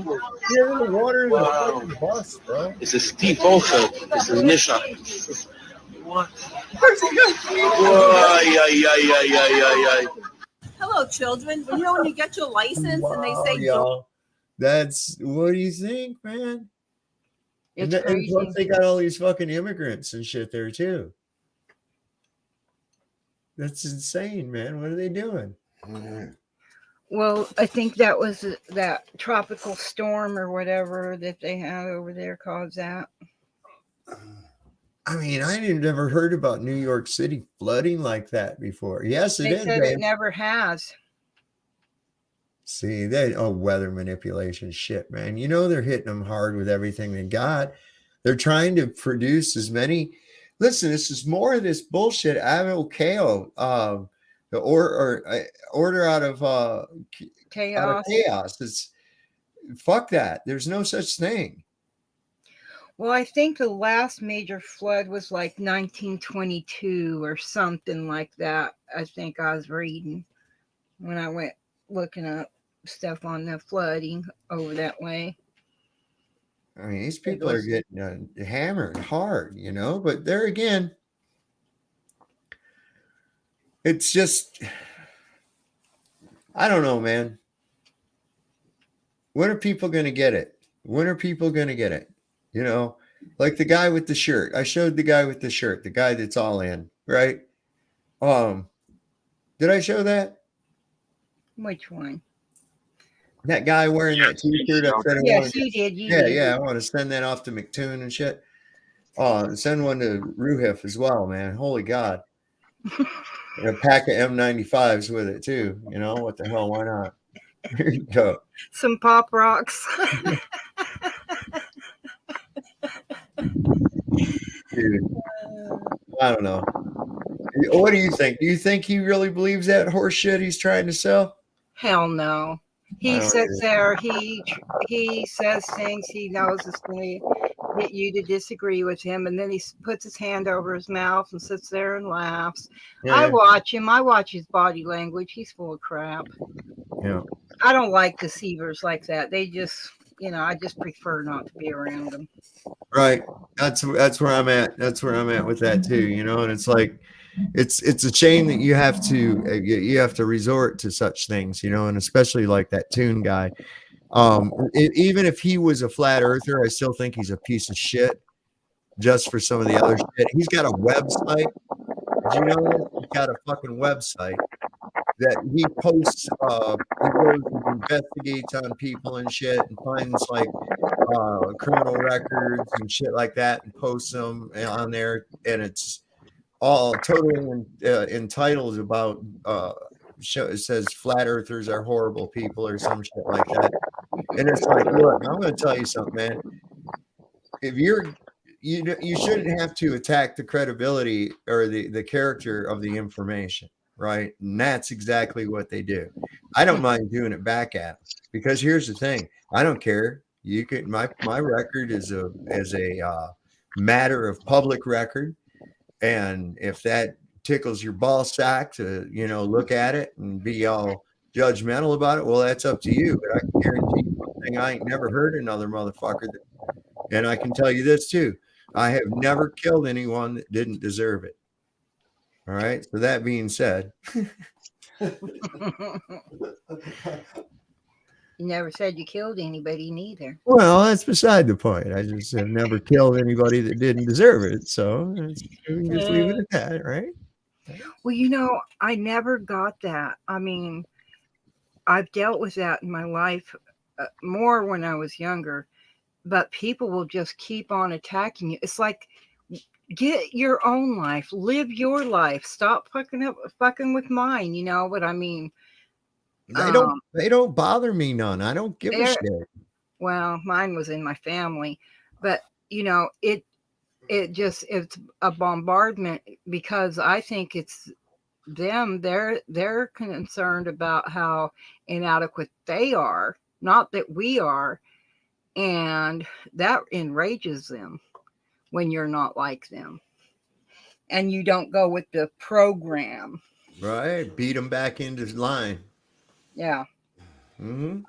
I mean, go ahead. Why do you think the communists call it re-education camps? Right. Right. Beat them back into line. We're going to torture you and starve you until you toe the government line. And if you question it, you go back for more education. Exactly. That's what they did with the natives and the prisoner of war camps. They put them all on those things. Now they call them reservations, just clarifying that. But they took their children, put them in boarding schools, and if they didn't behave, they didn't get to go home and see their families until they did. Right. It's the same crap. And they didn't give us freedom like they claim. They turned around and enslaved everyone, because before that, there was a difference between a slave and a free man. There's outer space, guys. That's right outside of what I'm in right now. It's amazing I can get a Wi-Fi signal out through that water. Well, see if you can talk to the dead out there. Maybe they're the aliens. Right? I'm just joking. I mean, there it is. Christ almighty. You know, cut the lights off. You got it going on, man. Green screen. Easy peasy Japanesey. Meanwhile, they're spending, what are they spending? They're $58 million a year on. Huh. I don't know. Let's see. Maybe we can take a look-see real quick. Let's see what they're researching. Well, you do know that in all those government projects, there are those with, that do the stuff. Oh, I worked in NASA. Yes, I get that. But what level of security were you? Because, even when the police departments, they have a need to know basis. In the government, they have a need to know basis. And there's all these tiers of security throughout these corporations. So here's what you should next time run into somebody that worked for NASA, so to speak. Ask them, well, really, what did you work on? Did you work on the LiDAR efficiencies, amplifiers, or how about the biosensors, the molecular biosensors or nanotags? Did you work on those? Smart card sensors? How about sensors implanted during manufacture and servicing of various appliances like Bill Clinton signed into law back in the 90s, right? Nano IR, smart dust. Here's what it does. Their smart dust is a cubic millimeter or less. Combined sensors, comms, and power supply. Floats in air current. So it's really easy to put around and just go everywhere. A little dust, right? Placed on everything. These nano tags, you can just pop them on everything. And believe me, they're using them. Identification and status info, right? And co-opted insects. That's kind of cool too, right? So this is what your money's really going to while they keep you placated with cheap CGI, green screens, zero-G planes, which we discussed before. There's no such thing as zero-G. It's only the appearance or illusion of such because you're inside of something that's in free fall. Everything within the craft is in free fall, which is still a state of disequilibrium. It's not weightlessness. So that's just retarded. Look here, they've been working on optimal positioning of explosive dust and air explosives. That's always good. Formation of explosive lenses, infiltration of deeply buried other such targets. So they can find bunkers and, if you had one of those installed for survival, so you don't have to put up with their nonsense at that thing. So here's microdust weaponry, a mechanical analog to micro-sized mechanized dust, which is distributed as an aerosol and inhaled into the lungs. Dust mechanically bores into lung tissue and executes various pathological missions, a wholly new class of weaponry, which is legal.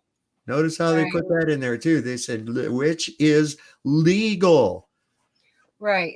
Like whenever they can fly their planes and dump aluminum and then create a fireball. Well, what else is in that dumb shit? I'm just saying. Well, why do you think they're calling it legal? I mean, specifically that's in that language, that it's legal. Because it's not lawful. You're right. It's backed by legislation, which is where legal actually comes from. But it's not really lawful because you're not supposed to be able to do anything that causes a loss, injury, or harm. That, by definition, is against the law, and the law is not written by man. That law is immutable. It's written by God, nature. That's just how it is. This is how we get the term of a right. A right. But there's weaponry. There's weaponry that's legal. And there's weaponry that's illegal. Right. I mean, so why is that smart dust legal where bioweapon is illegal? I think it explains that in the next couple pages why this works out. Because there again, like I said, okay, legal is a slippery thing. Okay, legal and illegal. Okay, so legal is just means that it's been legislated. Okay, what is legislation is nothing more than the written words of man agreed upon by other men, and then sprinkled with fairy dust, and there it becomes the policy of the land. Now, you have to understand that even though it's legal by man's definition of a legislative status, it still remains unlawful. You see, back in the 1860s, it was perfectly legal for me to own another human being and subject him to servitude. Now, it was unlawful, though. So someone who embarked on a mission to free this person from my bondage was actually doing something that was illegal. However, his illegal activity was totally lawful. Okay, this is where people don't understand where men can't just write shit down and say, hey, you have to do this now. It just doesn't work like that. Well, it's a club because a club has rules unto itself. Like you can live in a dry county and still go to a club that you're a member to, because you have to have a membership to a club, and you can drink there. You can drink at the country club, what's the veterans one? You can American Legion, is that it?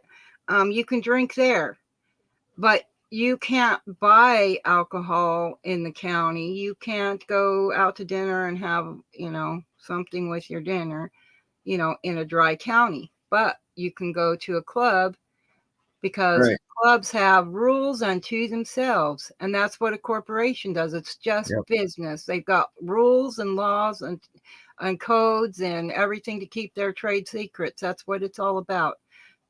Corporation, trade secrets, incorporating. I'll scratch your back if you'll scratch mine. We'll work together on this.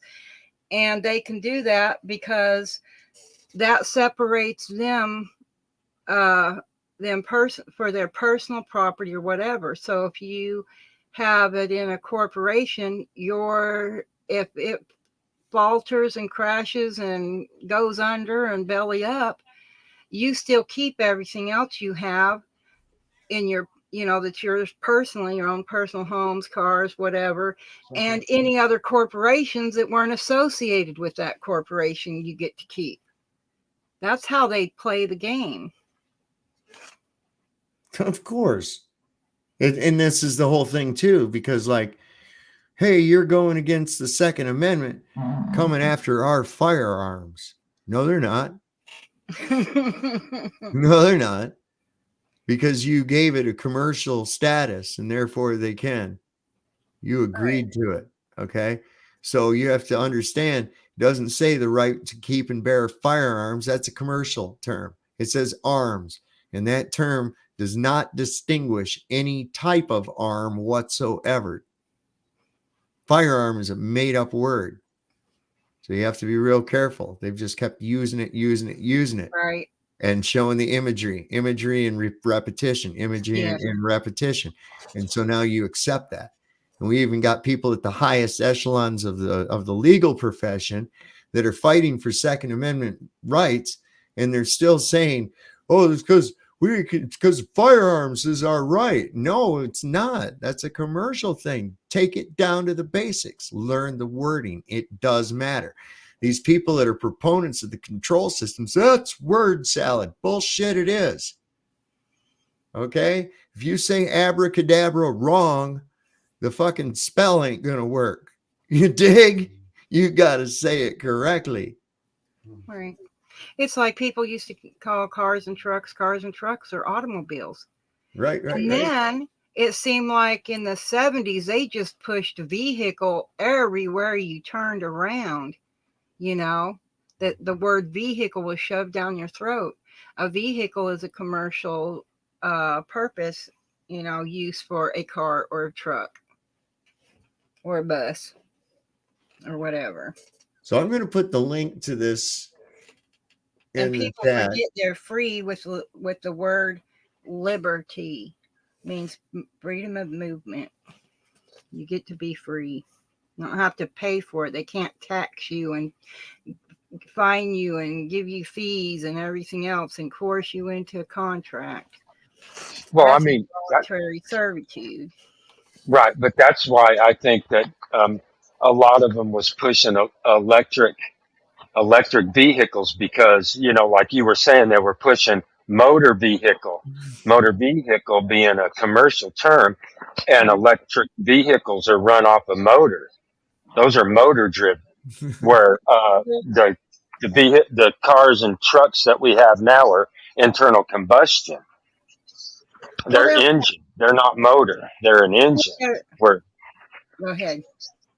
well, I'm just saying they're engine powered, where a motor vehicle, an electric car or truck, is powered by motors.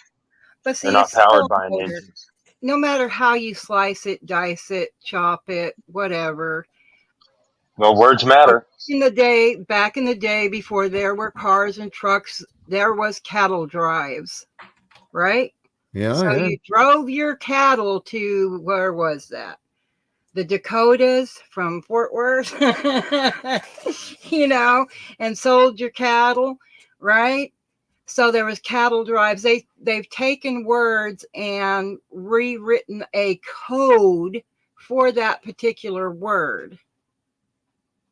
They usurped the word and plagiarized it. You see what I'm saying? So they Well, they commercialized it, is what they did. Right. They just commercialized it. But when you because it was start making them stick to a definition, then they get a little bit edgy on you. And that's no joke. They don't like you going with because the law is supposed to be plain and simple for everyone to comprehend, understand, and use, right? That's the law. But when they're using codes and stuff like that, they're telling you they're the corporation. And what they're doing is they're trying to get you to contract. They give you an offer, you can rebut it or you can accept it, right? You haggle with them, you negotiate. It's business. Even a courtroom, it's business.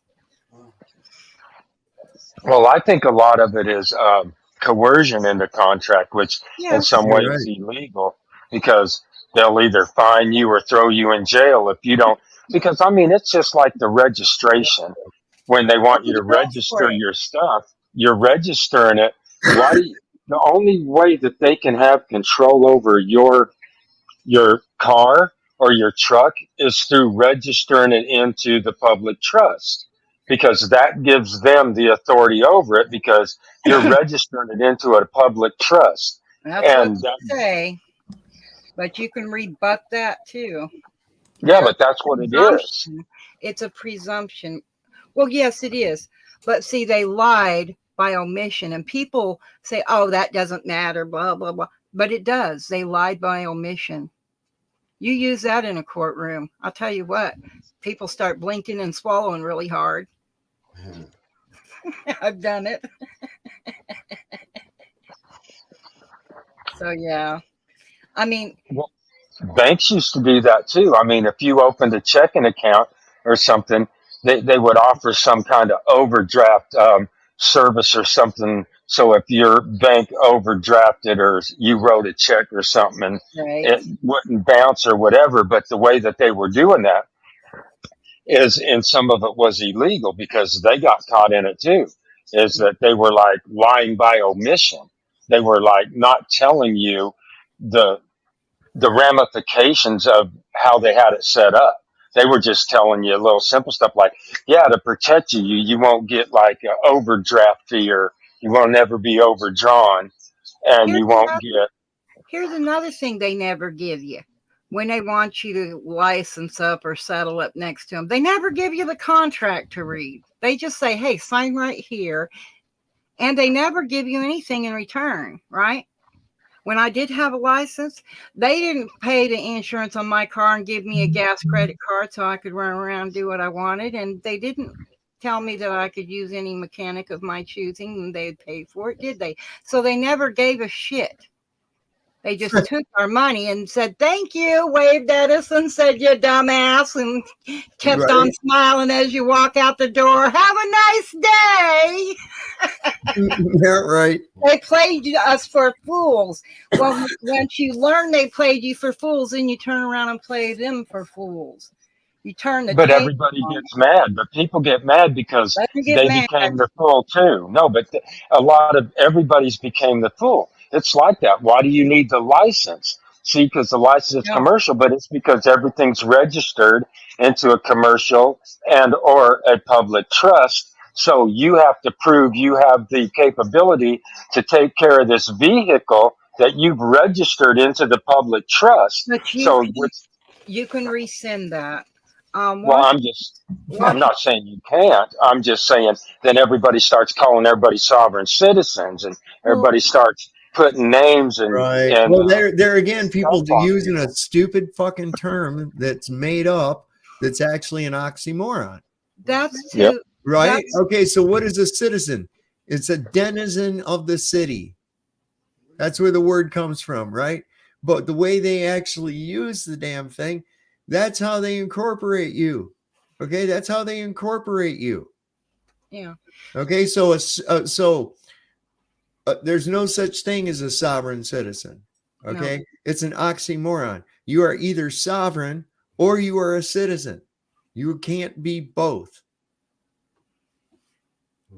That's it. That simple. People don't understand that. I mean, it's in the words, isn't it, Dreamy? It's in freaking words, man. Words. Well, I think they're confusing it because I mean that's why sometimes you'll hear people call like judges sovereign citizens because they get immunity and the police get immunity. So now police or people are calling police sovereign citizens because they get immunity. They get to all the rules You of the can't. roads that were But all the appropriate term would be privileged class.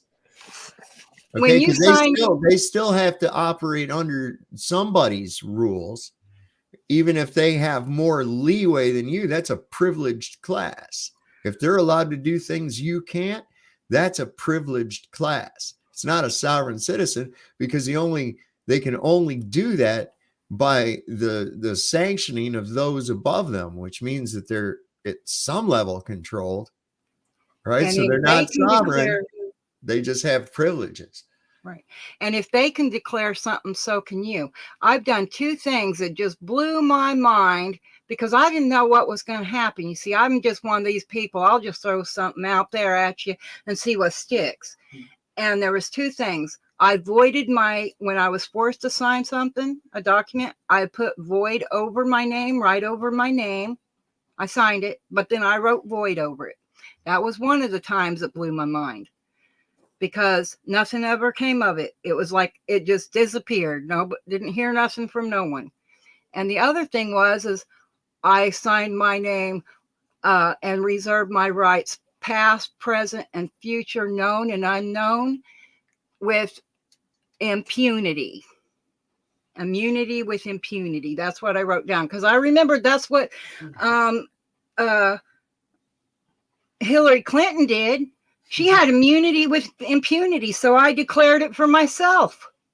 And that blew my mind because I didn't hear anything back from the people with the state that were harassing me at the time. It just stopped. Didn't hear another word from them. But they wanted to pound me in the ground and take everything I had and whatever. And then they just walked away because I used those magic words. Apparently they work. Pay attention to what those clowns say and use them back at them. It seems to do something, but void is powerful. You can void a check. Somebody can't cash it, right? You write void over the top of it. Well, do that to your name the next time you're forced to sign it, under threat and duress and coercion. Just void it. Just say, sure, I'll sign it and put your void over the top of it. It makes a no contract. I know, because it's like they force you, because that's what some people don't realize is like those are all contracts. Right. And it's like they coerce you to do it. And that's just straight up illegal in the first place when it's even talked about. You can't force anybody. It's illegal to force or coerce someone into a contract. Right. It's illegal, but through all this registration and all this other stuff and But the people not thing is, realizing. but you're not understanding. Relax. Sign the damn fucking thing and write void over the top of it. It nullifies it. Nullifies your signature. Just like a check. It has monetary value. It works. I mean, it's weird, but pay attention to the things that they do. If they're doing it, you do it. Just claim it. Declare it for yourself, because see, what you declare is yours, right? So declare it.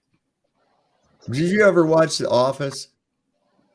No, well, oh my God, that one. Remember when Michael had to declare bankruptcy? Oscar told him, says, "Dude, you have no other choice. You're going to have to declare bankruptcy." He said, "Okay." He walked out of his office into the main area and he goes, "I declare bankruptcy."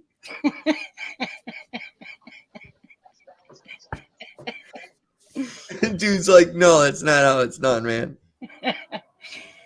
No, you have to declare it like me declaring I'm reserving all my rights. However it's known and unknown. Because see, we may not know today, but we will know tomorrow. And they are sworn to tell the truth. So if you get them from the day one, we can go back to Adam and Eve and to God himself, or whatever you want to call it, the creator, from that day on, because your inalienable rights are your birthrights. They're the things they can't have. They're not for sale. And the only way they can do is swindle you out of them. That's it. They're swindling people out of them by lying, by omission, by not telling people. Like when you go into register your car, let's take that one for an example. You go in, they don't ask you, is this a commercial vehicle or a personal automobile? You see, they don't ask those questions. Ever notice that? Yeah. That's lying by omission. It's because they're a bunch of damn peanut Swindling you. It's just the mob. See, they got mad at the Godfather, but good Lord, they just turned around and used his system, implemented it for themselves. Government don't want you to do anything that they're doing. You can't steal because that's their job, to steal from you. Well, yeah, our justice system has turned out to the point where it is actually you're guilty until you prove yourself innocent. You outsmart them damn things. That's what you do. Best thing to do is stay the fuck out of their game, man. Yes, when you 100%. can. Yeah, it's already rigged against you when you walk in the door. Yeah. Yeah. Stay away when you can, but if they just insist, outsmart them. Use the That's not hard, folks. It's not hard. They're really not that smart. They really are not that smart. I mean, we've seen that. I've seen that in my existence on this realm. They have underwriters and all kinds of people that do this crazy stuff. That way they can say, "Oh, well, I didn't write it. So-and-so wrote it," They try to keep their hands clean. But that's like the Godfather giving the orders, why this guy goes out and sniper somebody, right? It's the same crap. Well, his hands ain't clean because he's the one that gave the orders. What do you think about these giants, man? Oh, go ahead. That is weird, isn't it? I've known some very tall people. Look at these guys, man. Tallest person I know that I met in real person was like 7 foot something. Look at those doors. Why would you have doors that fucking big, man? I like them big doors, though. Yeah, but they open easy. They're not like super hard to open. I mean, some of them are, but when they were put together, Check these dudes out, man. That's Photoshop, that dude. You know that Wadlow guy that was in the Guinness Book of World Records with the glasses, real tall guy? He was from El Dorado, Illinois, I believe. My grandfather met him because my grandfather lived in the next town over. It's about the same as for where I am to Luray, you know. So that's kind of cool. They say that there's a gene that causes that for people that grow really tall. Yeah, it's the Nephilim gene. That's what I just said. Well, I'm just saying, you know, and it's still around. But do you know that they give those people medication to keep them short or to keep them from growing, to slow it down? I think that's why they started making cigarettes, just to do a catch-all, because they stunt your growth. Oh, quit that. I mean, so you know that, you know, remember that little dude? Smoker. They're not. Remember that little dude, Gary Coleman, right? Mm-hmm. He's on different strokes and shit, and he's always small, look like a little kid. That's my theory is that I think his parents was giving him some kind of like pituitary blocker or some shit like that, maybe to keep him from growing, because he was like their little fucking welfare ticket, you know. Well, actually, there was a people, and there still do exist, and they were only like 3 feet tall, and they still, and even their houses are really short. They showed a whole village of them. That's and pretty cool. They still exist, but they said that they think it was because they weren't getting enough food and or nutrition whenever they were. Oh, come on, man. Because some of the people are now getting taller, but they didn't go into if those people were breeding with taller people, you see. But they say that there is better nutrition and stuff like that. So I don't know, but I did just watch the whole thing. They really build really neat little villages and community. So MCAX said, did Mr. Coleman not pass very young? Yes, he did. He died pretty young. After that show went off and he inevitably became an adult, even though it was a very small adult. He had found out that he'd gotten screwed over by his agent or his manager or whatever, and his parents, and he didn't have any money, and he was working as a security guard in a mall in Los Angeles. And come on, that town fucks up so many kids. It's not even funny, man. It really does. And people need to wake up and look at how far back this goes, man. All the way back to Shirley Temple, for God's sake. It really does.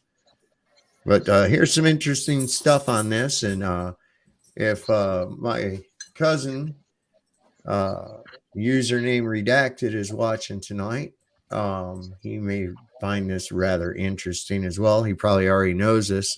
This guy is like got all kinds of crazy ass meters and shit it's amazing.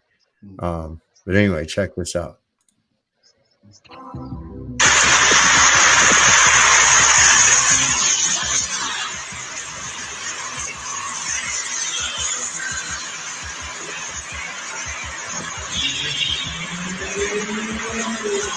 Now, if you're not familiar with those alpha, gamma, and beta, those are brainwave states as well.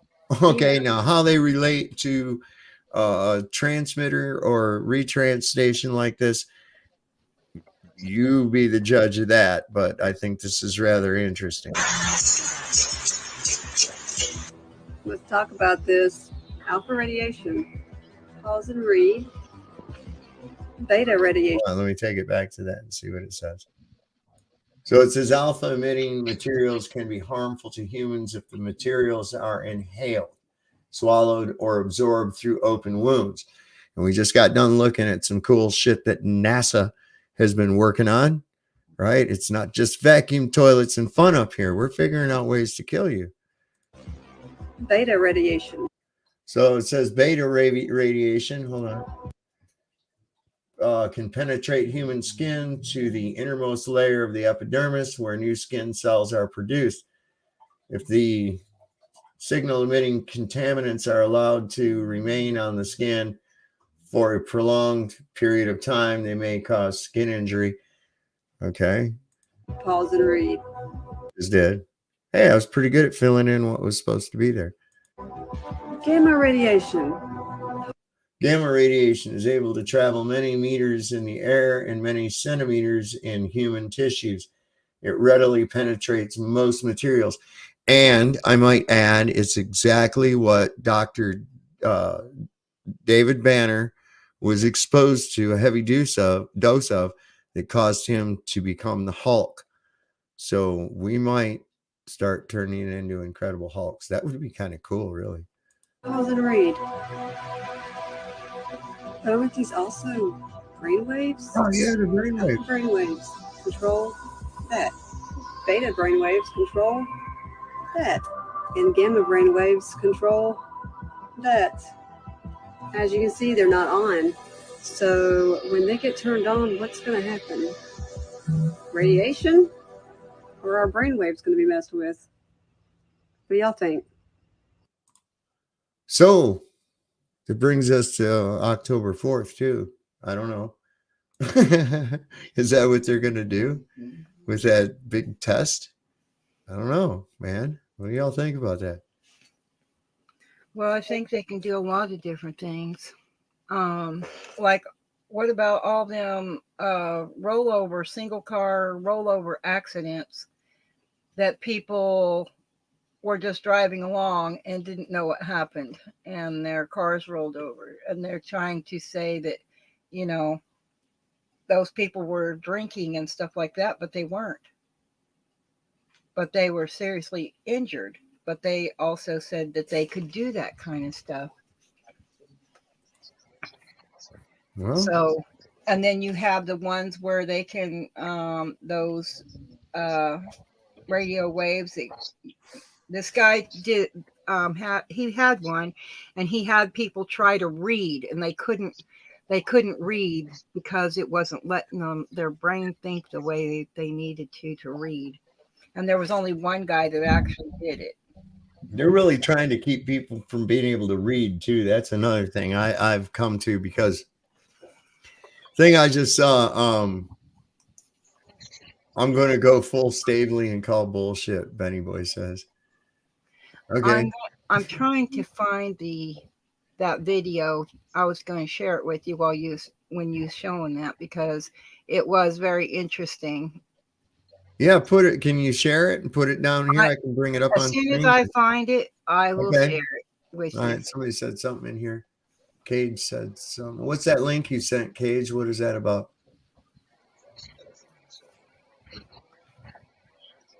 Okay, well, I'm waiting for him. Check this out just real quick. This is how would you like to be a school teacher these days? Check this out. Hey.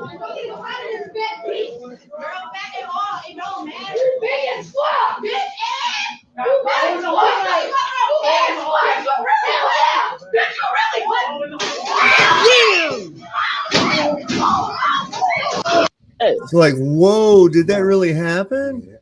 Dang. What was it? A fish tank? Chair. It was a fucking chair, bro. I'm like, whoa. And what's her hissy fit for? I don't know. Something she was told she couldn't do that she wanted to do, apparently. I think the dog ate her homework. Wow. Yeah. I mean, how do you get to do something like that? You know, but this is getting worse and worse because people aren't accountable for their own actions, you know. At any given time, they just are. Oh, we lost him. Okay. Anyway, yeah. I mean, we're seeing more and more of this. Look at the crap that's going on with these areas where they're just looting and breaking into places. We saw the other night where there was that woman, some kind of a, what's her name? Meatball or some shit like that. She's some kind of a ghetto-y social influencer or some shit like that. She filmed herself doing all these crimes with these people, looting stores, destroying iPads. But if they can mess with the brain, it can make people go crazy. You know what I mean? Well, yeah, if they don't have control of it and can't combat it. This is what we're saying. And we see everybody going fucking ape shit nuts. Mm-hmm. You know, I mean, everywhere people are just crazy. I mean, I read some of the comments I get in my on my videos and shit like that, and I am just flabbergasted by the level of cuckoo that I run across. Man, it's really something else. We run across it sometimes here in this chat as well. There was some guy, he was like stalking my wife and me and on Facebook. And why? Because I don't believe in this crap that you do. Well, go somewhere that does, bro, because you're not going to, you know what, intimidate me into thinking like you. Good God, I don't want to be crazy like you. What's wrong with that? There's Matt R. Matt R is with us tonight. But I do wonder if they're using the 5G towers, if they're using that to scramble people's mental ability to think and be, you know, think clearly and be aware of their surroundings, or if they can do it to the point where the people do just go completely nuts. Because it's really happening in the big cities like California. The cities are they're shutting down, closing their doors, everything because of that stuff. Mm-hmm. And wasn't the latest one Pennsylvania? That's right, Dave, special agent. Oh yeah, shout out to my agent out there tonight. That was Shaky James. Yeah, Shaky James just recently made an appearance on my wife's Facebook page, and she had to block Shaky James because Shaky James is some kind of a crackhead freakazoid. Who did I lose? I lost someone else too. I lost Moonbounce. Oh, he probably walked out of range. Poor guy. And we got Dr. Akis here with us tonight. Anytime you're ready to say something, Baldy, you just go ahead. You were talking about the sun with Ruhif the other night. Check this little doozy out. This is crazy.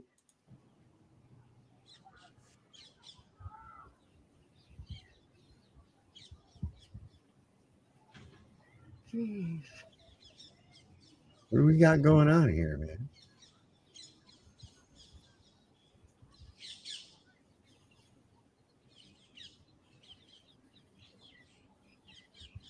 Apparently it's sunrise. What would be responsible? It looks like MasterCard. It's probably a MasterCard commercial from God. Right? I don't know, man. Oh, there you go. This is exactly what we've been given. This is our thing right here. This is the Antarctic Treaty, pretty much. We will tell people that we are studying ice, and they are not allowed to see us study ice. They'll believe it. I think that's pretty much sums it up. There it goes, or Tucson. I don't know what it was. It's like people have been filming this in a lot of different locations. Let's see if there's not really any information on it. But I've seen more than one video. I've seen some in India where they showed it, the two suns. Yeah, they're very clear. Yep, they've done it here in the United States. You know, the Babylonians even believed that there were dark objects, or basically unseeable objects, that were also going across over the face of the earth as well. What's responsible, and this is what's responsible, like for the Selenilian eclipse. There's going to be eclipse this month. Yeah, I heard that. And that right there is that's based off what's called the Saurus cycle. And the Saurus cycle goes all the way back to the Babylonians, who were, of course, flat earthers, and is used today to predict the eclipses. It's a cycle, and repeating cycle. It's not really a prediction. It's just, this is the next one in the sequence, so this is where it's going to go. I mean, it's not like you're doing any kind of funky shit to figure it out. It's just, I predict that the sun will rise tomorrow morning. I mean, well, of course, dumbass. It happens every fucking day. What are you predicting here, man? Right. For real. We got 5G is on most schools and hospitals. What the fuck is that all about? 5G was linked to a whole school in USA being sick, covered up though. Yeah, no, I know, man. Listen, frequencies affect us. We're resonant creatures. And instead of just shutting people down and going, oh, shut up, like, look, man, learn from your mistake and stop doing it. Right. It's okay. You could be wrong. So some people got sick, stop doing it now that you know that happens. Don't cover it up so you can still use it, unless that's your goal in the first fucking place, which I think it is. What is it David says here? David, a.k.a. Logan Freeman, says R is the old Earth sun and the new Earth sun. I don't know, man. I don't know. Do we get different suns? I don't know.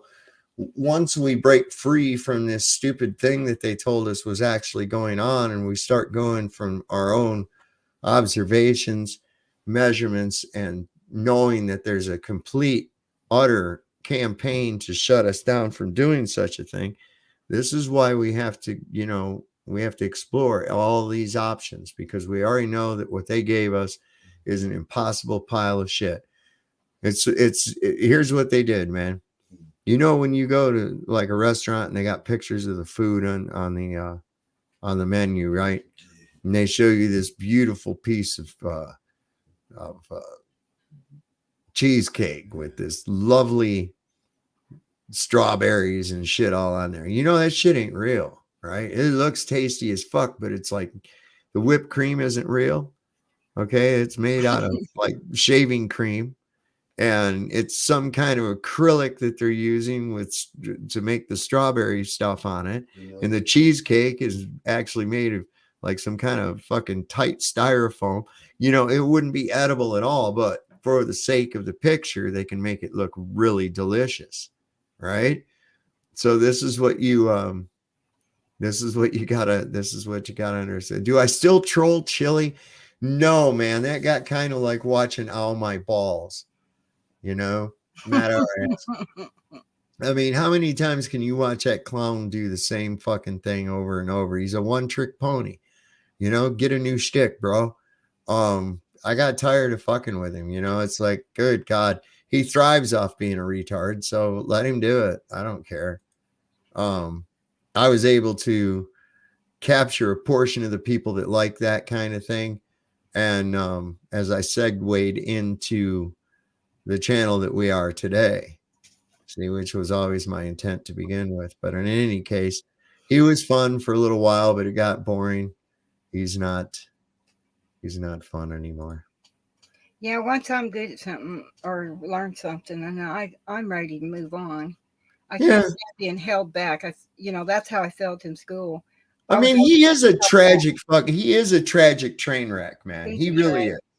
And it's funny to watch, and from time to time I'll see posts about him on Facebook by a group, or maybe run across something Terry's talking about, or whoever else has got something on him. If I run across it, but I don't go looking for it, because I got him blocked. I don't want to even get a notification from him anymore. His little sweaty face pisses me off. Man. After I deleted or unsubscribed, it just kept popping back up. So that's why I deleted. I didn't even want to see him anymore. He's just scamming people, and I don't like people that do that to other people. Scam them, mistreat them. I can't stand to watch that kind of thing. Yeah, that's exactly right, David. David says, you go, they show you that juicy shit, or even up on the menu. Did you ever see the movie Falling Down? Right, where that dude, he was like, look, that's what you're showing up there on that fucking board, but look at this thing. Does this look anything like what you have up there? Come on, man, do better. Kate is making a documentary about delete laws.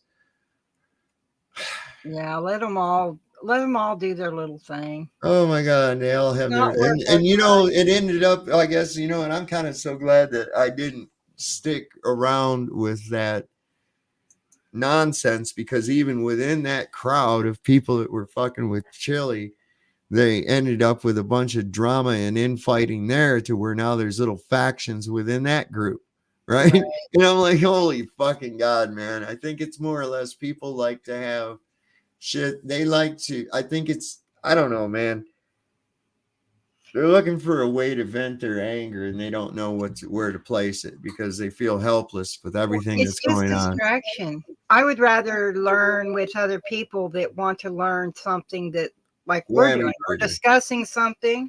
We don't have all the answers, but hey, we can learn from each other and whatnot. That's where I prefer to go, you know, to than to sit back and play all those childish games. This is a good litmus test for normies, right? Ask them if they've ever seen the movie Falling Down. If they have, and you tell them that you were rooting the whole time for Michael Douglas, right? And they'll go, oh, what's wrong with you? That guy was clearly nuts. No, he wasn't. He just had a fucking nuff, man. I can dig it. I can fucking dig it, man. Yeah. When he was like talking to those road workers and that guy was just a pompous ass and he's like, well, it wasn't fucking broke yesterday. Why are you fixing it? What's going on? Well, you have it tore up. And then he just fires that rocket launcher by accident, really. But it goes off and it just happens to go right down the construction tunnel and blow the whole fucking project up. I was like, oh my God, how many times have I wanted to do that? To see these lazy fuckers standing on the side of the road, not doing dick. Got cones everywhere, barrels everywhere, traffic slowed to a crawl. Why do you have barrels on 20 miles of road when you can only work on like less than 1/10 of a mile at a time? Right? Why are you doing this dumb shit? Yeah. It's just to fucking keep everybody fucked with, you know? Here's kind of a cool thing on perspective I found too, man. And not only that, they made sure to photograph him standing there with a really wide angle lens, which curves horizontal lines. So in the photo, you see this curvature of Earth's surface. And he's, wow, he's in space. Look at that. No, he's not. At that height, you don't see the curvature of the Earth if you are 2 millimeters above this beach ball. You just don't. That stuff is flat. That stuff is flat. That stuff is flat. And not only that, they made sure to photograph him standing there with a really wide angle lens, which curves horizontal lines. So in the photo, you see this curvature of Earth's surface. And he's, wow, he's in space. Look at that. No, he's not. At that height, you don't see the curvature of the Earth if you are 2 millimeters above this beach ball. And not. Well, you heard it from your guys' own priest. There, Globies. Neil smoking DeGrasse to Tyson. He's up there telling you, man. He's up there telling you. Well, that's all the shit I found on Twitter today. I didn't dick around on Twitter a whole lot. I found a few cool things that I thought I'd share with everybody. I hope you guys all enjoyed that. Okay, in private chat, I put it in the link to that video I was telling you about where the people couldn't speak or read. I mean, it's very interesting. I don't think it's a very long video. All right, I'm just waiting to skip past the 11 minutes, but it's very, I found it to be quite interesting. It just showed up. It was recommended. I said, hey, that looks interesting. Clicked on it, watched it. He says, let's see, offered people $100 if they could read a paragraph from a book out loud. Things got a little crazy. All right, yeah, I'll bite with that. I mean, it was. We'll stop it and react to various portions of it as it goes too, because under the right fair use thing, we are using this as a learning demonstrational. So yeah, let me put this over educational purposes. Educational purposes, right? We like to get educated. No, we don't. No, we don't. Because here's what I figured out, man. People, all these educated people are fucking dumber than hell. I'm not kidding you, man. It's like, I'm educated. That means to me, they're 10 donuts shy of a full dozen. Oh, baby. Hey, guess what I did? I had some fucking guy dick with my brain for a bunch of years, and I went into debt to let him do it. So anyway, this is testing my speech jammer. Oh boy, how to fascinate and dazzle people with your, oh. Okay. Well, I mean, it's a device he has. Yeah. And I'm sure if he has one, the infamous they has it as well. Yeah. In this video, I'm going to be showing you a sonic weapon that I created. All right. And they're going to give us a little circle of death for a minute or two. All right. We'll just deal with that for a minute. That's fine. They're probably trying to sell me on getting their that prevents people from speaking coherently. No, I don't. I know why, because you're doing it. Elections, damn it. That's hard. Oh my fucking God. They're really going to choke me out, right? So I guess we got to make it smaller. Are you where it's like an invisible audio laser, and if I point it at your head, you will hear it, and if I point it just 1 foot away from your head, you will hear nothing. And it literally prevents the vast majority of people from speaking well. It makes you stutter, jumble up words, speak slowly, or just outright stop speaking entirely. The first concept of this I tried out back in 2004, and since then I've had a lot of different devices that I've tried out on a lot of different people inside my home. But the real test was taking it to a public, loud, distracting environment and try to not only stop people from communicating their thoughts, but stop them from being able to read out loud. So last weekend in a busy Hyatt hotel lobby, I offered people $100 if they could simply read the intro paragraph from this book out loud to me. But first, I had a really big problem to solve. The devices I'm using are not portable, sleek, or in any way discreet. I'm using hypersonic sound arrays, which already look kind of weird, but they also use a lot of power. Just for the effect to be noticeable, we need about 4 amps at 48 volts, which is already more than what the average household refrigerator uses. So I needed a really large battery bank. So if I just brought all of this to a restaurant or a park or something and set it all up and started pointing it at people, I would be escorted out immediately, if not arrested or murdered. But I did find one place. Yeah, they'd probably take you to fucking Guantanamo, man. Right? Go show up at the Hyatt or someplace with a bunch of electronical gizmos and shit like that. You're gonna have you're probably gonna have some men in black show up. Where I would blend in perfectly.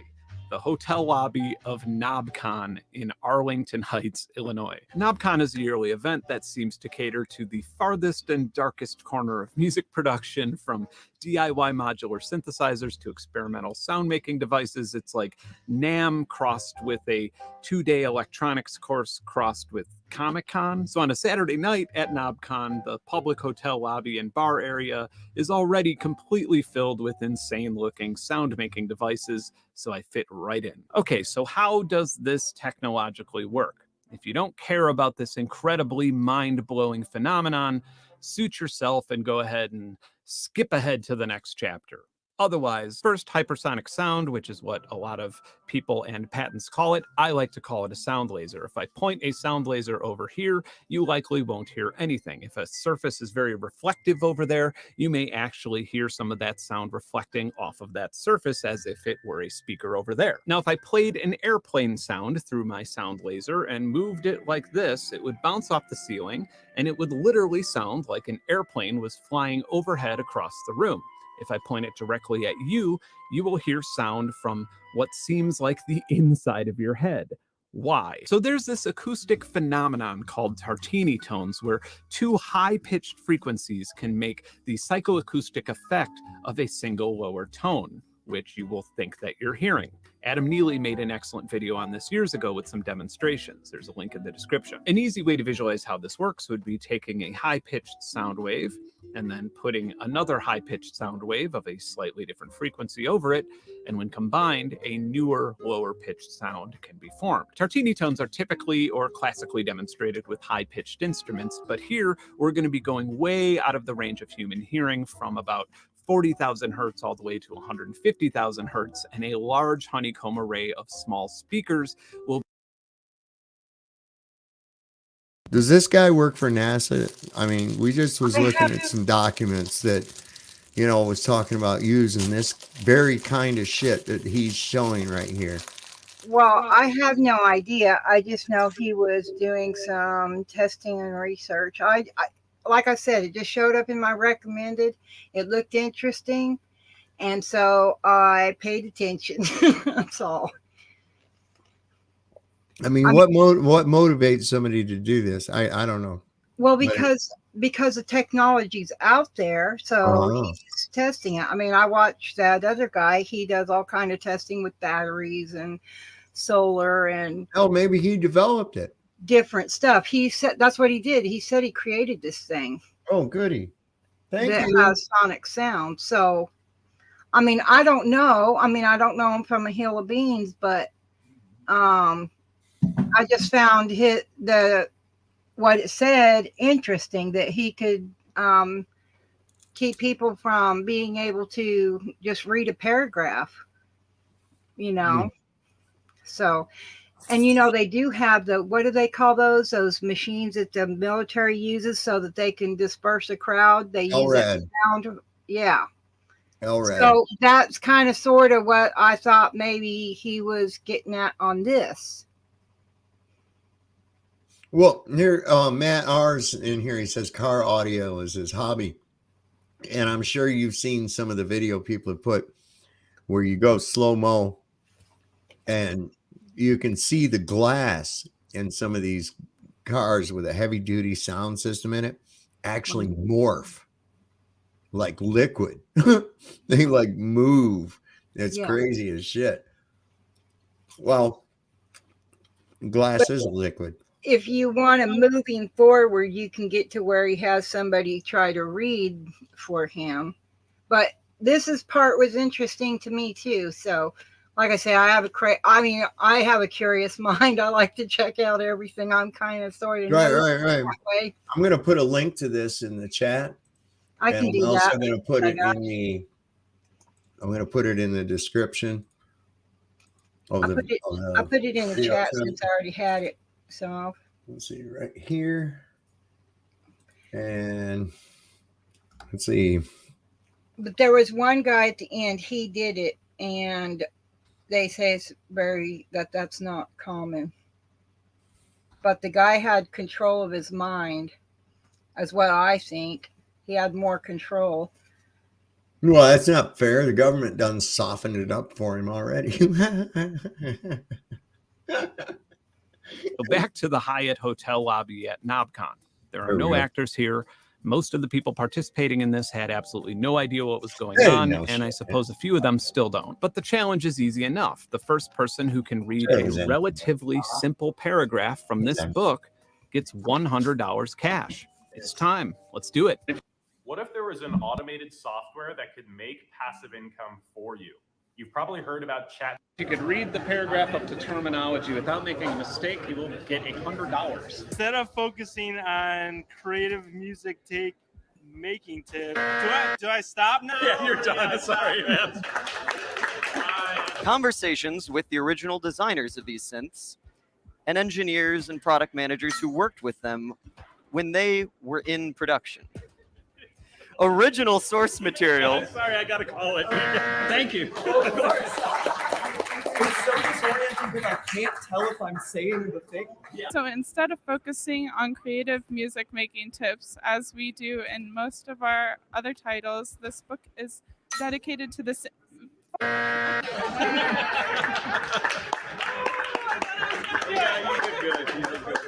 You're holding this book in your hands because of many people's passion for vintage synthesizers.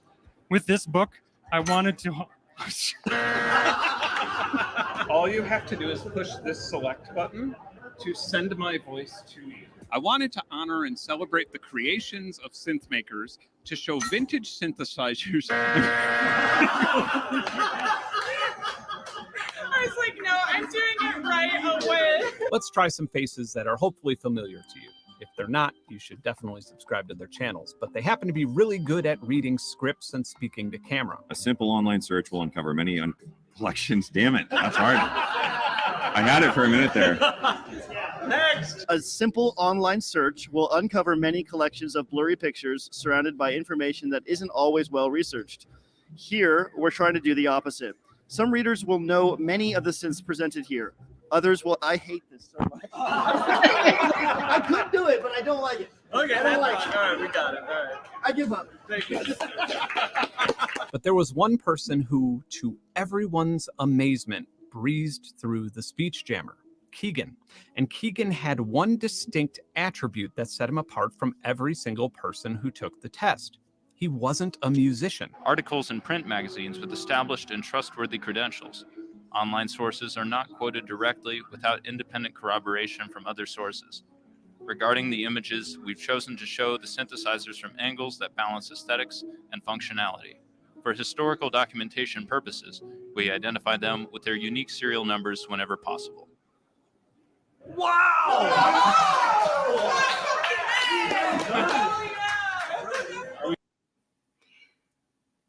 So didn't you find that interesting? Yeah.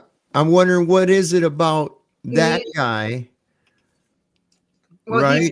he didn't play music or anything. Well, yeah, right. But I know that's one key attribute. Right. But what is it about that?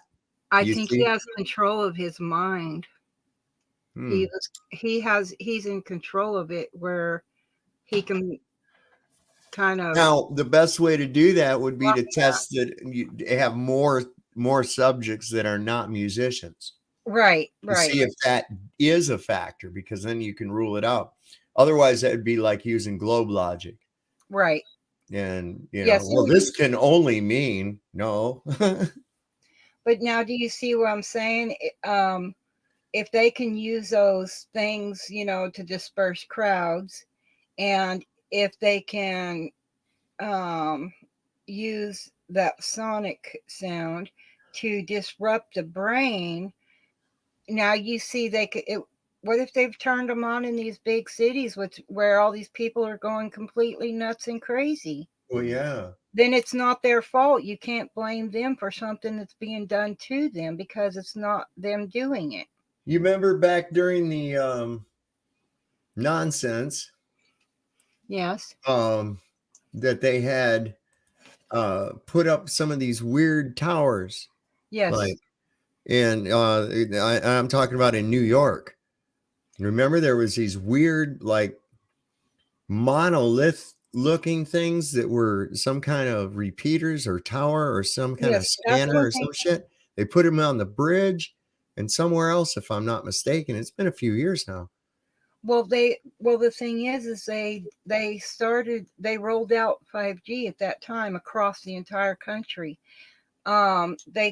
I believe when they were doing all the stuff with the schools, and they said it was electrical and this and that, while during all that was going on, I wouldn't be surprised if they didn't set up systems like that in the schools. You know what I mean? Hey, look who's here. I mean, these are just ideas that, add 1 + 1, and get 2. So, the schools being closed during that time was a perfect opportunity for them to go. But these things I'm talking about were like these big grayish black looking things they put up that were like rectangular, kind of like those things you walk through when you go to when you leave Walmart or you leave a store, like those detector things. And they put those up at the bridges and in a couple other places, I guess. And then nobody was talking about it anymore. It was all over. And now, like you're saying, everybody going fucking ape shit crazy. And on top of it, let's just add to the madness. Okay. It's almost like it's been targeted. You got all the flooding that's going on, not just of water, but of all these immigrants that were flooding through the border, and they sent them up to New York City, right? Oh, you want to be a sanctuary city? Here you go. And so they've got that flood of immigrants. They've got an actual physical water flood. That shit going on. You got these people looting and going crazy and tearing up stores all over the place. I mean, what the fuck is going on, man? Well, if they can disrupt the brain with a sonic sound thing like this guy's got, the people wouldn't be thinking clearly, and they could put whatever they want in their brains. And I do know that the people have videoed, hey, look at all these towers. These aren't, just regular normal towers. They can actually do. Are you kidding? Those people are constantly having to look over their shoulder, be in fear, worried about whatever's coming next, all this totalitarian shit on them. They don't have time to think about that. They done forgot. It's been taken off their attention off of it with Exactly, the distractions. Joe Biden puppets and fucking DeSantis puppets and goddamn Trump puppets and all this other goddamn shit, and everybody all just ooh glomming into it, man. If I had $1 million, I'd bet $1 million that that's not Biden. Well, because he looks like he's got one of them plastic Hollywood faces to make him look different. His forehead don't look the same. His cheekbones don't really look the same. He doesn't speak the same. I mean, they did the same thing with Hillary Clinton as well. I mean, Hollywood is amazing with what they can do. I mean, they can make somebody look like their legs torn off, and it's we know that the government has teamed up with Hollywood. Yes. On several occasions to do things. Our moon landing, for instance, a Kubrick production. Everything. I mean, it's just like that movie Wag the Dog. For Christ's sake, they can make you believe anything's going on because everybody believes what the fuck is on TV. Who was the guy that come on the other night? And he says, you can tell that we're a globe because if you look up in the sky with a telescope and you see planets. And I was like, that really? How do you know those are fucking terra firma? How do you know what the hell they are or anything? Because science. Well, that's a cool word, bro. What science? Right? It's all shit that they've been told. Well, see, the makeup artists, they're in the background. And what most people don't know is they make more money usually than the actors do because they're so good at their work. Sure. I mean, I had my dad's brother, my uncle lived out there. And so we learned a little bit along the way about the Hollywood scene because of my cousin being a model out there and different things. But yeah, I mean, I like the creative aspect of it all. But the thing is people just became so programmed. They think what they see on TV because they came out with them reality shows and started blurring the lines. If you go back to like the 20s, when it was all glamorous, when you saw TV, remember? It was glamorous. Yeah. And now you just got this punk ass crud that you see on the street. Look what Anson Howard said that could be a film. 2001: A Space Odyssey is what he was talking about. And he says it could be a film from the mid 90s in the effects, but it was made in the late 70s. Actually, it was made in 1968. It was made before 1968, released in 1968. So it actually predates the lunar landings. Okay, that was only a proposed thing at the time. So this thing was really, Johnny on the spot, and it's awful amazing that the first time they attempt such a thing, that they, went off without a hitch. Perfect. No fucking errors, no problems whatsoever. And you go into looking at what they actually supposedly did, and you're going, fuck you, man. I don't think so, man. I really don't. And they attack us when we're really young with this bullshit because little kids see something like a rocket going up in the sky, they're like, oh wow, neat, that's cool, you know what I mean? Right. You're seeing something and you're just like in awe of it, but you're a little child. But that's why they have to start there, so by the time you become an adult, you're so dumbed down and so stupid that you don't know your ass from a hole in the ground. Right. Listen, I remember one time when I was really little, I had this whistle rocket, and I was really little. I mean, I was probably about 3, and I remember this, man, and it went up. I fired it up, and I didn't see it come back down. And then a couple of days later, I found it in the yard. And to me, I was like, see, that thing went to space. That thing went to space. It took it 3 days to come back, man. And here it is in my yard. Hey, I was probably a little bit older. I was maybe about 4 or 5, because I remember I was about that age when they were doing the lunar landing. We were all geeked for it too, man. I watched that shit on TV. I had a snowsuit that was exactly like the lunar fucking suits that they wore. I would go out in the yard and in the snow and act like walking slow motion and shit, like I was on the moon doing that shit. Beg my mom for Tang, and my mom would sit there and say, "You ain't getting that goddamn garbage." And I was like, "But Neil Armstrong drinks it." And she's like, "I don't give a shit if Jesus Christ himself drinks it. I ain't buying that crap." But yeah, children are very, they use the children, especially in marketing. Kids are big business, man. Toys R Us didn't create the toy store for nothing. I mean, that's what they were doing, man. They were like, "Oh, look at it, it's selling shit, man. Velcro. Oh my God." And I told you all the real story about how Velcro came to be, right? There's Dr. Ake made it back. I think, maybe. There he is. Looks like the weather's still a little bit cloudy down there where he's at. But yeah, that's really interesting. Anybody would like to continue to watch that thing about that, what's it called? The speech jammer. Definitely, we put the link in the description of the video. And I'm also going to put it once again in the chat for anybody who missed it. Pretty interesting technology. Really is. So Dr. Eck, can you hear us? Are you there, my friend? Yes, I'm here. I can hear you. Can you hear me? I can indeed. I can indeed. It looks like, what are we looking at here? It looks like we're looking out over a body of water of some kind, a small lake or a pond. And the weather seems to be slightly inclement. Am I on the mark there? Yeah, it's just outside my back door. And the sun's out again now, but it's been showers on and off all morning. It looks like it. It looks like it. Is that a pond? Yeah, well, yeah, sort of a pond. I build them all across my property, lakes and dams and canals and waterways and even a big water wheel. I'll have to. Do you have it on YouTube? Yeah, if you type in... I'd watch that.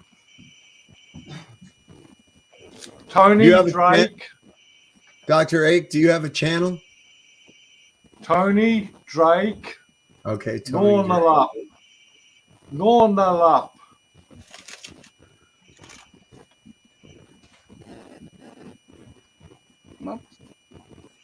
See what we got.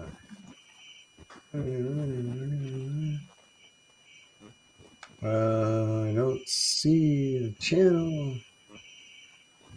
I'm not seeing anything, man. But just go Google search Tony Drake Nornalap. What's water that? wheel? Water wheel. Tony Drake water wheel.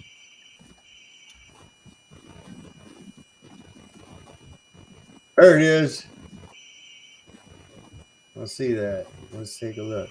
Whether you want an Oh, iron there's with commercial. effortless speed, exceptional feel. All right, we're going to skip past that commercial.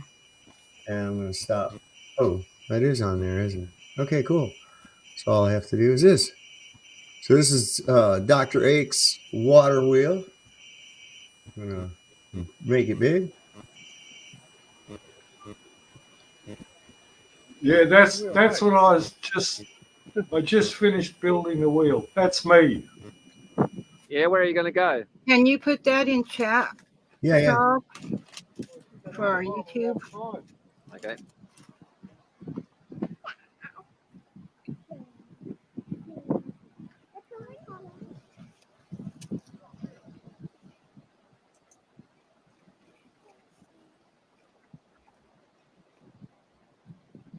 That's gonna be a funny one. That's great, eh?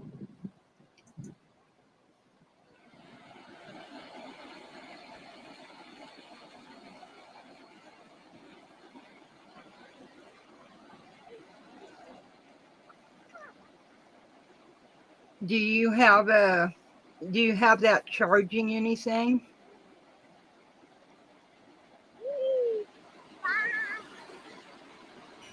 When this little clip finishes, there's another one that shows you the generators and the wheelhouse, because I built the wheelhouse after I built the wheel. Cool. Man, that's I really like something that else. kind of stuff. Cool. Hang on, let me pull that up just a second here.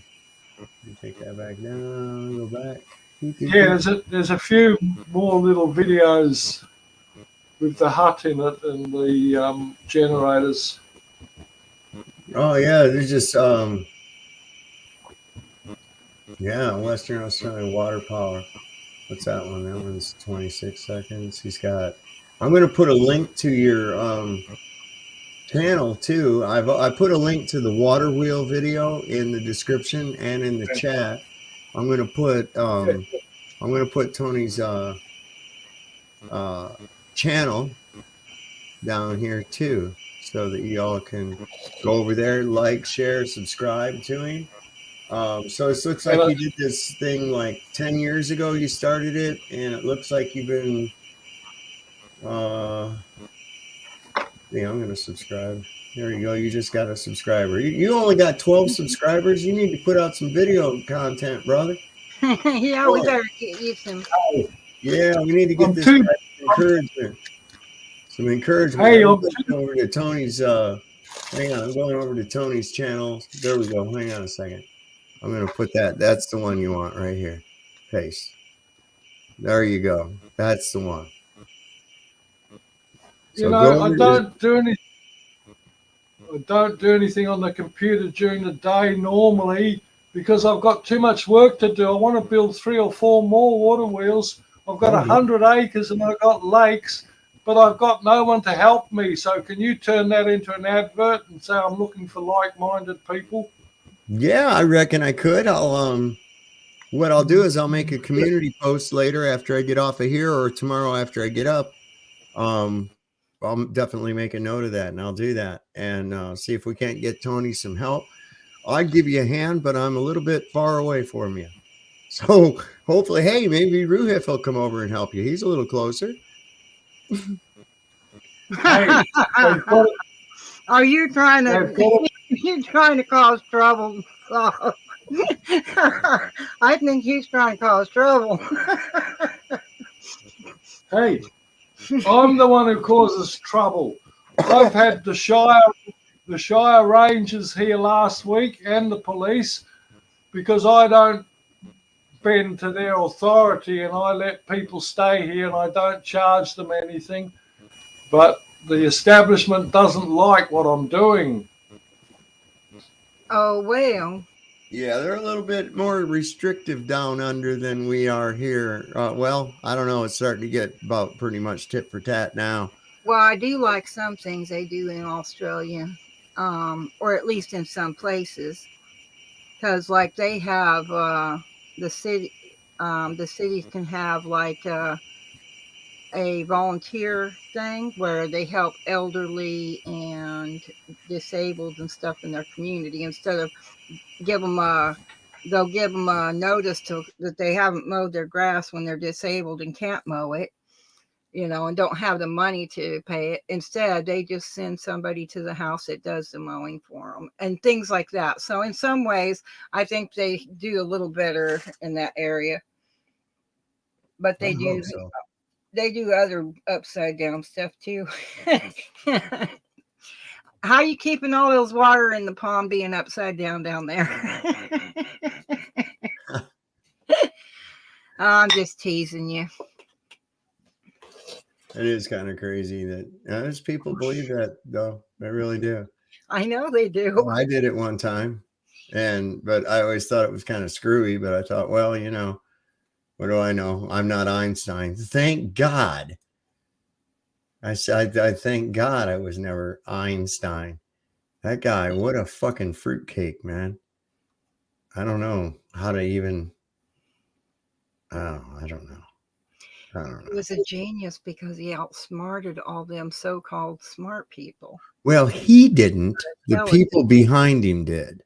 And they didn't really outsmart him. They just No, I said tricked he him. did because he was a genius in doing that. I mean, you have to see it from a perspective.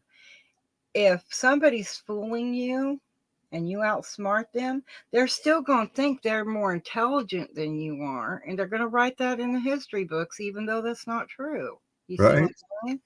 I So think this sums it up right here.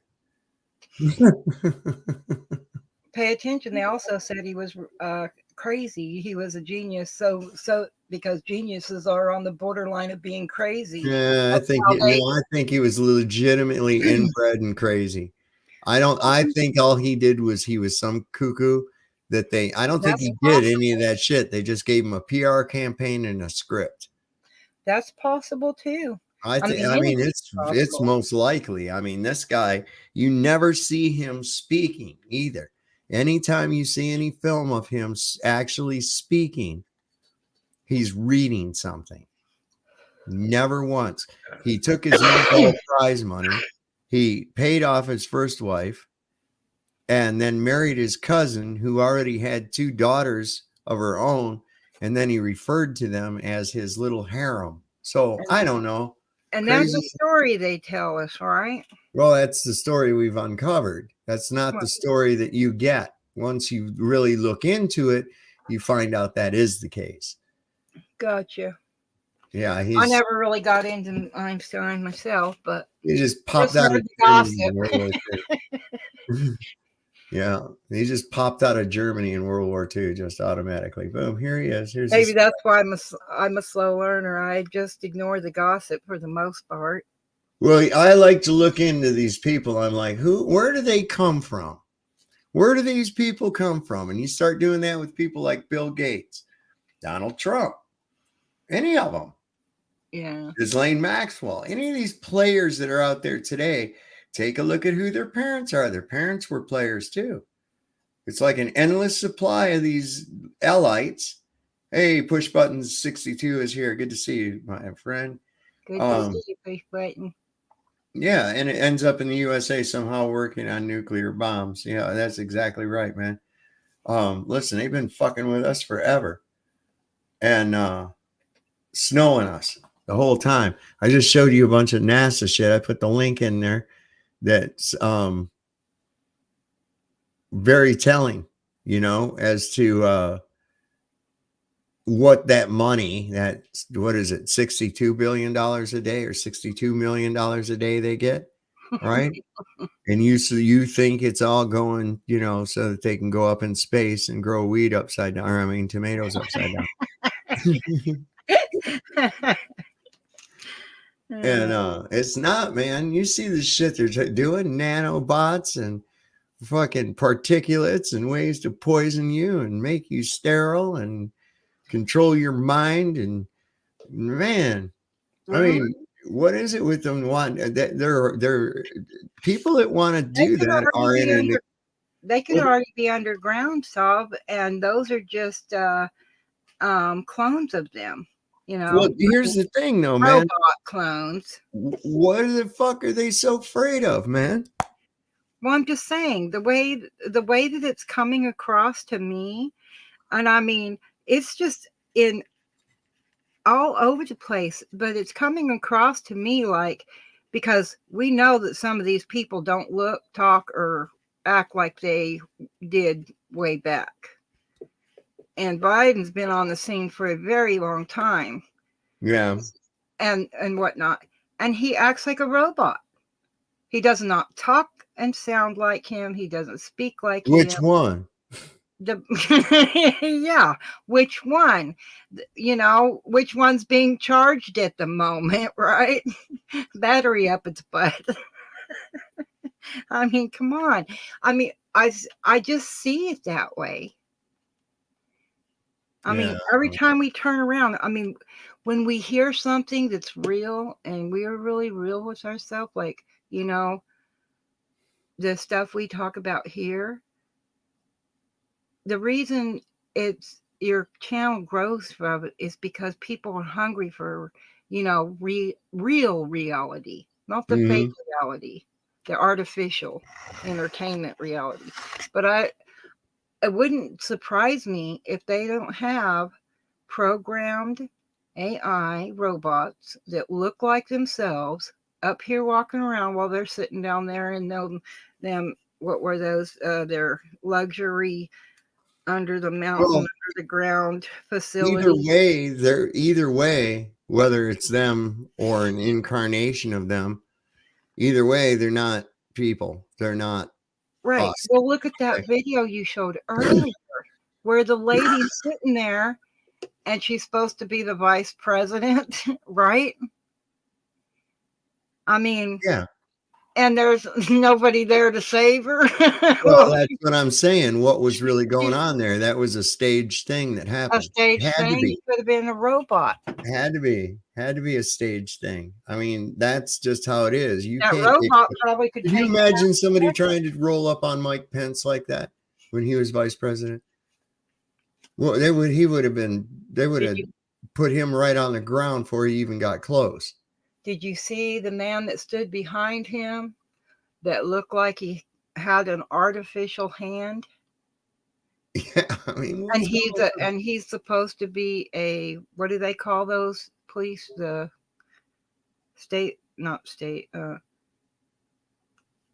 Capitol Police, and bodyguards and. Well, and that's instant right there. There was nobody. The only person that came up to do anything was the interviewer. Well, I know nobody tried to do shit for him. Right. Her, so I'm wondering, why would that be? You wouldn't see that in real life. Right. That's not because, they just don't care about her. No, it doesn't matter. That Secret Service job is to protect that person, whether it's not about whether they like her or not. Right. But they've got people so goddamn dumbed down that people will believe that.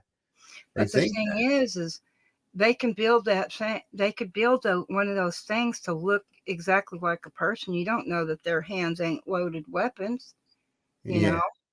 And what I'm saying have to is, see that first. Well, they aren't gonna let anyone. They're not gonna let anyone catch them at it. They're good at covering up, and I'm just saying. I have a good imagination. I can kind of sort of see things before they happen sometimes. But yeah, you don't know. I mean, they already made the AI bot people or avatars, these artificial entities. They just look real. They talk real. I've seen a couple on YouTube. I've seen a couple on TikTok and that kind of thing. But do you really think that they have them that mainstream? I think they are out there. Yes. Yes, I think they're out there. And that's why I think that we're seeing, because they're not going to put themselves in a dangerous situation. They wouldn't have spent all that money drilling how many layers under the ground. Now look at this crazy shit. Have all the tunnels. This come out yesterday in the New York Post. Check this out. Said here, Senator Meghan Markle, speculation mounts. Duchess of Sussex will try to replace Feinstein. You ain't gonna do it, babe, unless you give up your title of nobility. Illegal. Illegal.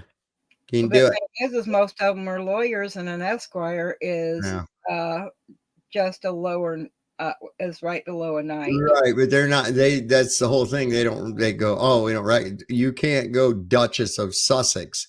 You can't claim that is not a title of nobility, man. In the House, they call it the what do they call it? Oh, damn it! It was just on the tip of my tongue too. Parliament. We don't have a effing parliament. Well, we have a House, a Congress, and a Senate, right? We have a parliament. We just call it something different. I mean, it's basically, what is a parliament? It is a parliament. Listen, a parliament is where people get together to parlay or make deals. Right. See, that's all. That's all our Congress. A Congress is a group of baboons. Senate. That's what they had as a parliament in Greece, in ancient Greece. Right. We're just playing the same fucking game over and over. It's the same thing everywhere. Nobody's any different. This crap about, oh, this country, and we're so different than other places. Imagine if everyone was able to just be turned loose, to just be creative, because children are creative, right? And we just get older and become older children. And we could live in one hell of a fantastic world with what we know we can create that could be fun and entertaining and food all around us still, you know what I mean? We could just play and have some damn fun. That's why That's what I do. That's exactly what I do. Play and have fun. That's exactly what I do. This is it. Now, here's an article I found. This is beautiful. It's by The Onion.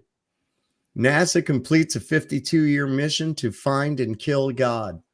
Oh, geez. Oh, I love The Onion. They're so funny. All right, so we've got this blowed up so that the folks at home can read it as well. Washington, after more than 5 decades of tireless work, brave exploration, and technological innovation aimed at a single objection, the National Aeronautics and Space Administration announced Wednesday that it had finally completed its mission to find and kill God. I am ecstatic to tell you all today that we have beheld an awesome visage of the supreme architect of the cosmos, and we have murdered him. Jubilant Administrator Charles Bolden said after being drenched with champagne by other celebrating NASA employees. Quote, there have been innumerable setbacks, missteps, and hardships over the past 50 years, but we always stayed true to our ultimate goal, and we never gave up. There it is. So then we have related content. Wow. Down here, Dianne Feinstein's ashes are scattered on kids who confronted her over the new Green Deal. Trump could lose control.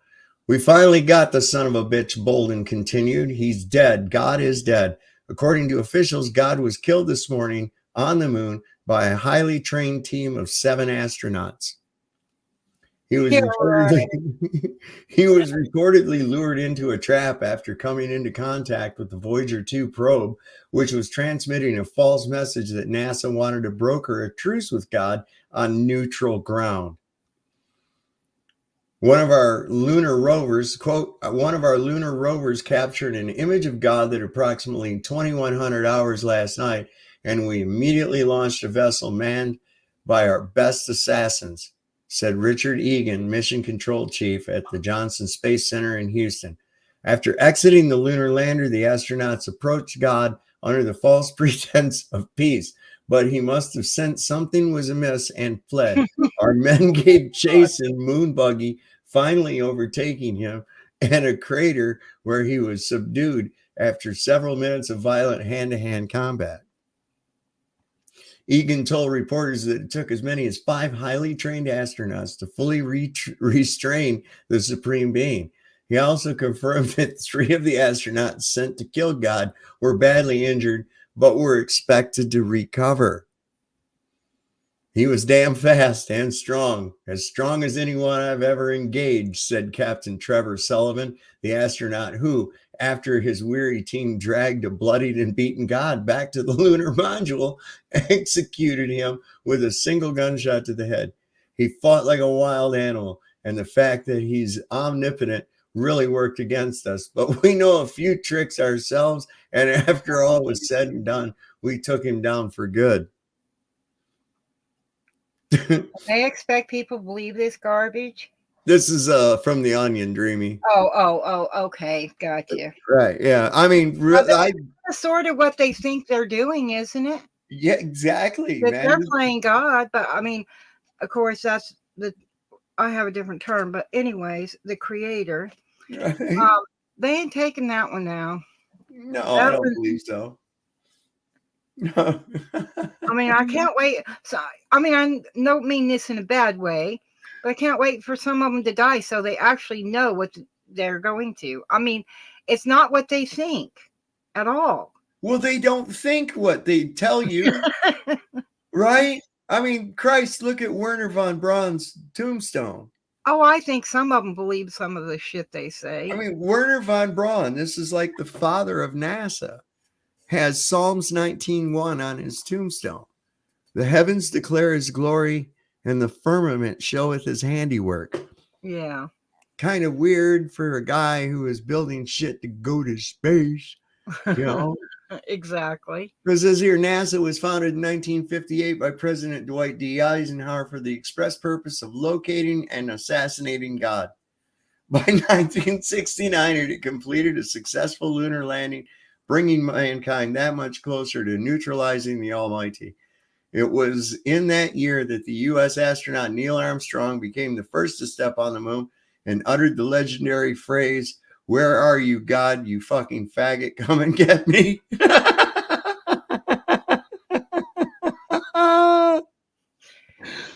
Oh my God. The Onion is just terrible. Holy God. Over the years, officials told reporters God proved to be an elusive and formidable foe. In 1986, he destroyed the Challenger shuttle, killing all 7 crew members, including Kristen McCullough, a special operative who'd been given orders to seduce, then strangle God with a garrote wire. The Lord subsequently blew up the Columbia destroyed shuttle on re-entry in 2003 and several times sabotaged the Hubble Space Telescope, a large piece of surveillance equipment launched into orbit in 1990 to monitor his activities. Well, this is quite in-depth. I bet you people didn't know this stuff, man. Quote, "I can tell you how many times God gave us the slip," NASA aerospace engineer David Williamson said. "We learned pretty quickly that you couldn't underestimate him, not for a second. He was an unbelievably intelligent and resourceful enemy, and if you made even the smallest mistake, you can bet he'd make you pay for it." Sullivan's begrudging respect for God was echoed by many other NASA officials and employees, though most have spent the majority of their adult lives working toward killing God. A certain reverence for the deceased deity pervaded NASA headquarters. It's ironic, quote, it's ironic that despite all of the technological advances and powerful weapons we've made, it was God's trusting and compassionate nature that was his final undoing, said Buzz Aldrin, a former astronaut who ripped out pages of the Bible on the moon's surface in an effort to enrage God and draw him out of the hiding. I mean, you really got to hand it to him. He gave it one hell of a fight. I only wish it had been me personally who got to pull the trigger on that, Aldrin added. So, yeah, that's pretty tight. So I'll put a link to this in the chat. That's big news. That's big news, I would have to say. So I'm going to paste that in here. And I'm also going to put it down here in the description. So I'm going to cut it off here in just a minute. Let me see. Is this going to not work for me again? I guess my keyboard's not going to work for me. I got to do this again. God damn. Yeah, I mean, I just think it's exactly what they said, because they change. Yep. The people that we know don't look like they're supposed to. They don't talk like they used to. I mean, people are going crazy in the streets. And if the 5G can do what they say that it can do, it can cause that confusion, cause anger, I would imagine, or emotions of different kinds, right? Yeah. Well, I'll tell you what I'm going to do here. I'm going to shut it down. I've been going for a long time here. It's getting late. It's time for me to cut her down and kind of take care of a few other things around the house. You got anything you want to leave us with tonight, Dreamy? No, just have a good night. Much You love too, to sweetheart. All right. Thanks for coming on tonight. Dr. Ake, you got anything for us before we go? Have a good night, everybody. All right. Yeah, we've just got we've got to figure out how to stop feeding this parasite. You got that right, Good bro. night. All right. Good Good night. night. Or you have a good day. Ross the Bear, I'm afraid you caught me right as I'm going off, man. I was just saying all my good nights and shit. You got Oh. anything real quick you want to leave Well, everybody how dare with? you? I mean, I was just getting ready to go off, and boom, we were doing the sign off, and you popped on. Your I timing's figured. off. Yeah. No, I was gonna pop on and just say hi to everybody. So. All right. I guess I'll let you go to bed since you're over there on the East Coast, and it's already yeah. kind of late here on the west side. We got the moon coming in hot over the horizon. It's looking pretty bright tonight. Oh, nice. And it's been affecting my energy spectrum quite drastically here past few It'll do nights. that. Like, I really wonder what this eclipse is going to bring this month. It's between this one and the one that's coming up over Texas. In I believe it's April or something like that of this next year, and it forms an X, just like the X app and all the other stuff. Like, I mean, the one in 2017, that one definitely changed some things. Like it like changed consciousness on a pretty grand scale. All right. Well, I'll tell you what. Let's come on tomorrow night. I'll be going on at my normal regular time, 9:35. Why don't you make it a point to come on and we'll talk about that shit, because that's kind of interesting. I want to look at some more stuff about the what do they call that? The Soros cycle, and some of what the ancient Babylonians had some ideas of some dark bodies that we don't see. And I want to see if I can find some of that video of the guys that were actually polarizing the sun, and finding a different sun distant behind it. It was kind of interesting. So, I've definitely looked into a lot of there's this one woman who like has pretty amazing footage of like these other planetary bodies that like she's captured with these photos, like in Alaska and somewhere else here in the past couple months. This guy, I can't think of his name right off the top of my head, but he just posted it on his channel. Well, I'll tell you what, get it together and bring it tomorrow night, man, for real. Yeah, well, because there's some stuff. There's some outer worldly objects up there that are incoming right now, like Planet X, things like that. Well, we assume we don't know. I mean, it's something, it's something. Yeah, there's something. But there again, you got to be careful. That's what these globies do. They look out through a telescope and they see something. It's round. It must be a orb.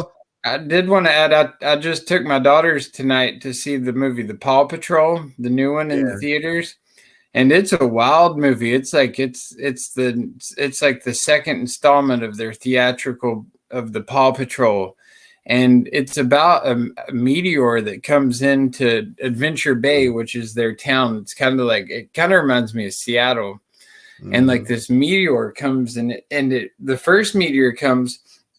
And they capture it and they put it on their ship and it cracks open and it has all these crystals inside of it. And the crystals give the little pups special powers.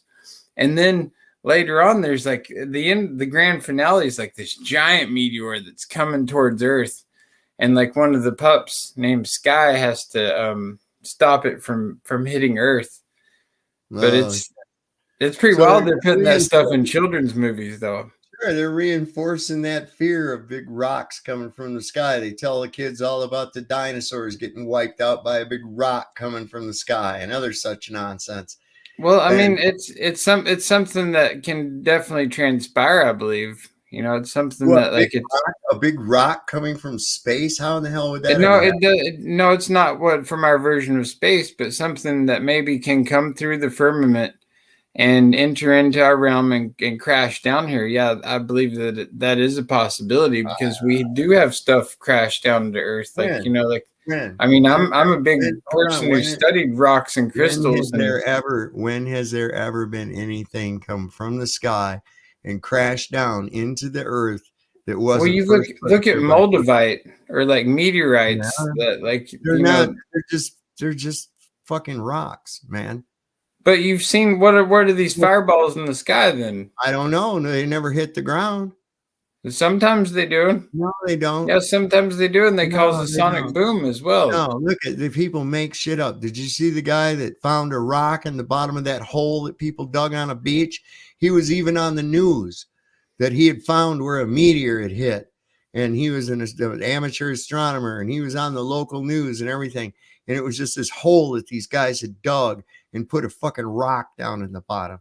This guy was even imagining that there was scorch marks on this thing. Well, see, though, that for me is like the thin, narrow line of like being someone who is a globe denier, you know, / flat earther, you know, and it's like going like a little bit too far over the deep end when you start like denying that there's like things that are falling from the sky, because like there literally are. You know, it's like in the Truman Show when the stage light falls. What could possibly fall from the sky? What's up there? Do you see any rocks up there in space? It's outer dimensional. What's going on up there is outer dimensional. We're in some type of tetrahedron thing. How is it? So a rock is coming from another dimension into our dimension? There's ships that are up there. Well, I've seen multiple of the ships. Is that known, or is that your speculation? No, that's me seeing with my physical eyes and knowing and feeling with the essence of my spirit. You cannot make a conclusion. I've been taken on those ships before. They've taken me for hours and then turned me. Hold on, we'll talk about this tomorrow. I'm trying to get off of here. All right. So we'll talk about this tomorrow. We were just talking about that. Go back where I've been talking about that. People look at shit and assume something, and it's usually based on some other nonsense they've been told. Well, see, a lot of those people, they don't have a real connection with their spirit. But like when your spirit is connected to the Rasta, we're talking about giant rocks coming from space, which we know doesn't exist. No, but space does exist. It's just not what they tell us. The whole space is fake thing is ridiculous.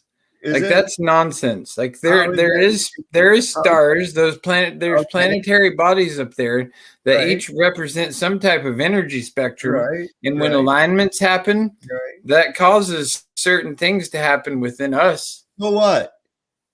How does that mean that there's space? That means that there's a whole heck of a lot more going on up there than we could ever fathom. It appears that way, but there could be people living on those lights that are up there. They're not pieces of terra firma or any other thing like that. How do we? Places. It's outer dimensional. Like I say, it's like there's portals, dimensions. That's what I'm saying, Rasta. How big are they?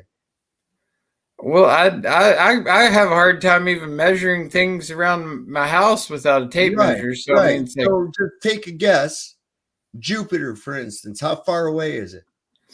I mean, I think that they're a lot closer than they say they are, but they are definitely. And I don't even know the shape. They could be like just like a like a little portal that's like swirling, and you just dive through the portal and you go into like a different. We're not using portals. We're not using portals. We're talking about reality. Okay, that is reality. No, it's not. What we're talking there is. about. Well, have you ever heard of Stargates? Just stop. I've heard of. Just stop. Have you ever been in a planetarium? Yes, but that's just what your naked eye can see. Hold on, goddamn! Why people can't just stick to a line of fucking questions? So you've been in a planetarium. Yeah. Did you see an exact replica of the outside sky? That's easy to do in our density that we're in. That's right. Have you seen anybody break down like the 10 dimensions, like how it's basically points on a line is one dimensional, and then a 2-dimensional is a point down like this? Rasta, has anybody ever kept you onto a specific train of thought like I'm trying to do right now? I'm on that train of thought. Dimensions and shit. Okay? Why? I'm not. What I'm trying to explain to you this perception you have of their distances are merely that, a perception, because just like in the planetarium, even though they're only a few yards away from you, they are appearing as though they're very, very far away from you, just like they do outside. Well, that's the thing. I feel like the distance is, for the most part, in and even accepting this as reality is irrelevant, as opposed to being like, okay, yeah, there's definitely things up there, right? And they have phenomenal power, right? So that's all you know. And things can fall from the sky. No, okay. Well, if you think that things are falling from the sky, I just think it's ludicrous to think that nothing falls from the sky, and you've never had meteors hit the ground. Like, that's insane. Well, no. Have you ever saw one hit the ground?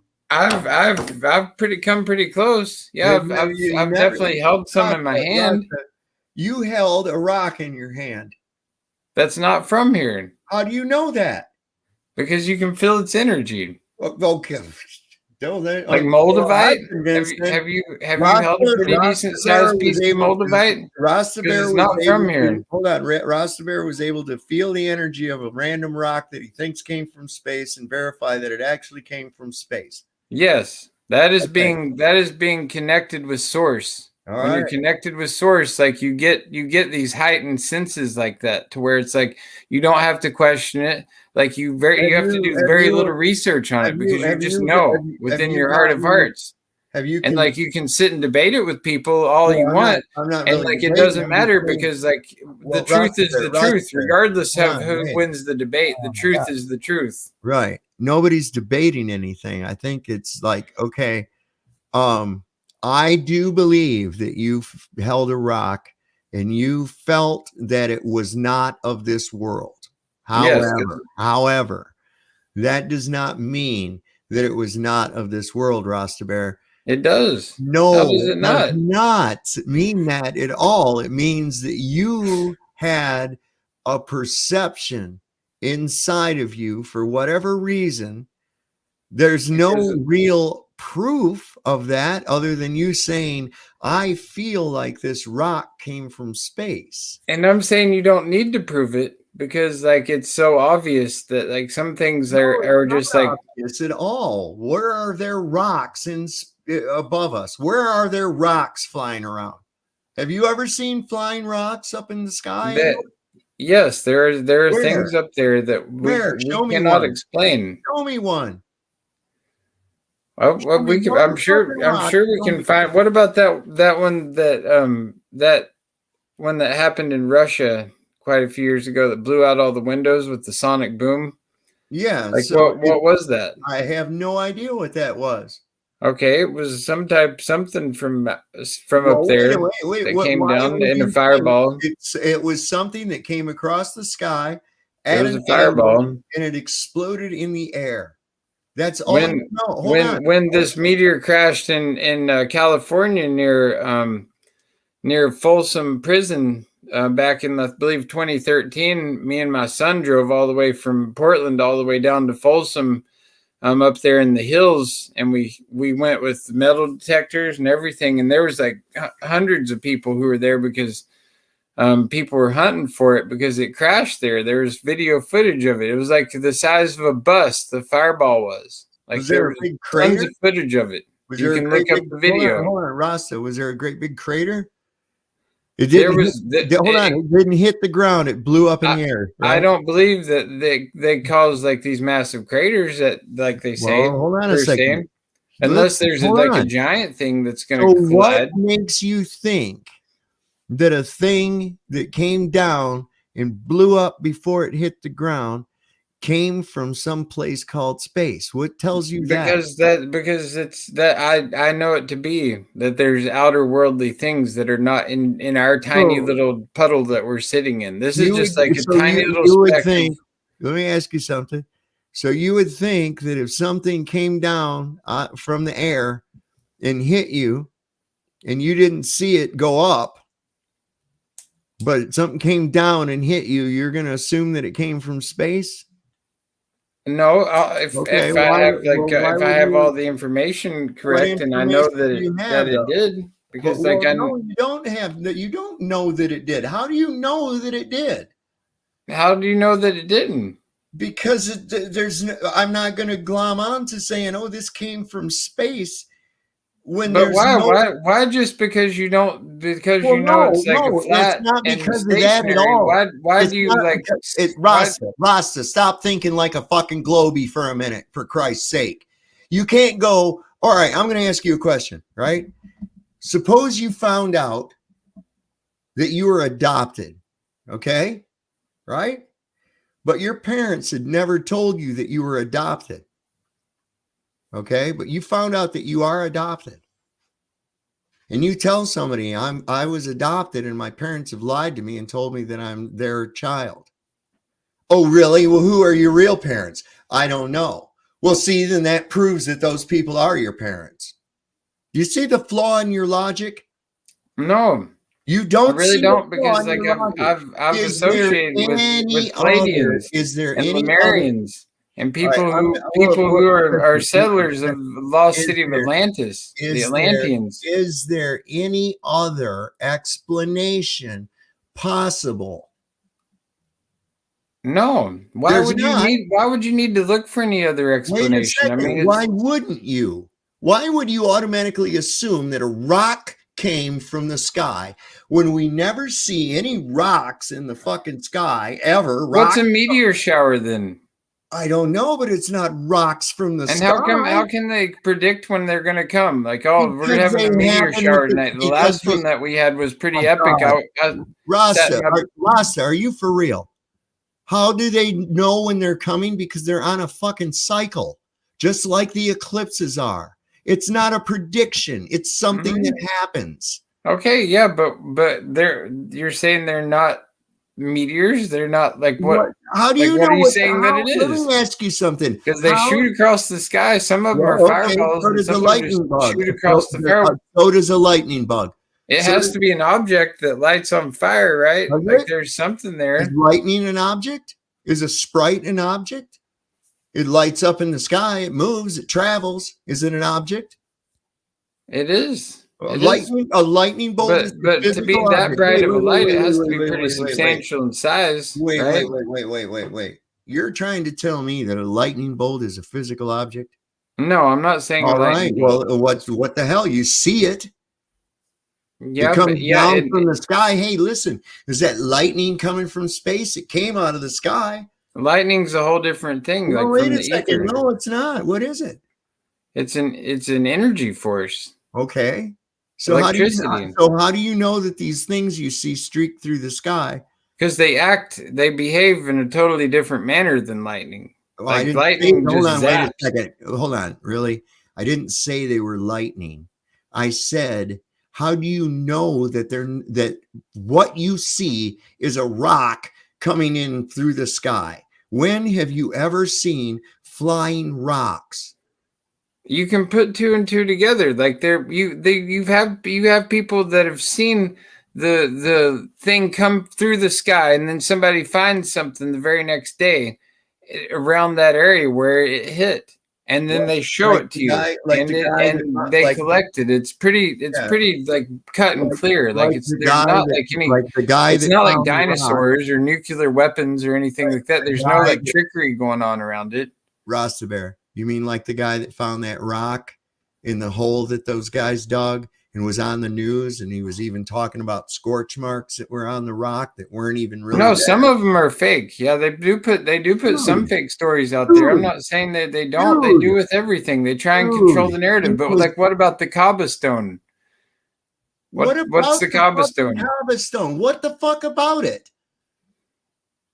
Were you there? Did it come down? You saw it come down? You know, that's the Kaaba stone. You saw it? I'm You just know saying. all about it? When did it come down?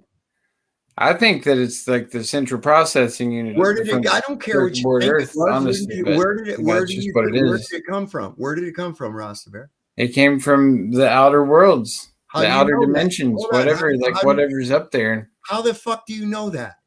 Because I have spoken personally with Pleiadians and people from the Galactic Federation that are a part of these things that are higher than what we're talking about. And it is real. Just because like it's flat and stationary doesn't mean that what's up there isn't special. And like there's stuff going on up there that like there's airships, there's ships that hide behind clouds that are like massive, like cruisers, like in Star Wars. Like All right, these Ross, are legit. Ross, like they're Ross, just Ross, cloaked Ross, by I'm sorry. clouds. Like, listen, I like you. I have to get off of here. You're hurting my head. And I will, you can come back tomorrow and we'll continue this discussion. But I really want you to think about that.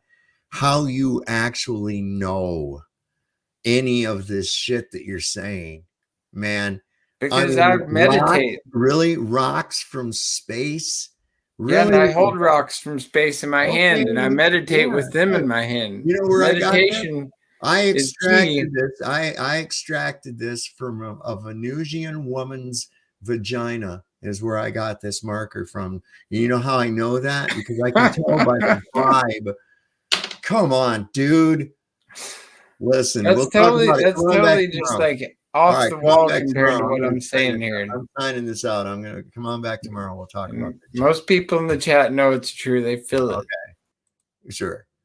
All right. Well, we got giant rocks coming from space. I sure hope one doesn't hit this fucking thing, because this thing's flimsier in hell. But we got a lot of science going on up here. I got my good friend behind me helping me out back here. See him? He's my friend. I like him. How you doing back there, buddy? All right, listen, we're going to sign out here. We'll be back tomorrow night. Don't forget, Lord loves a working man. Don't trust Whitey. See a doctor and get rid of him. And I don't know, consider buying a helmet because it looks like you could get hit by a giant rock from space, even though nobody's ever seen one hit the ground. But hey, so good night.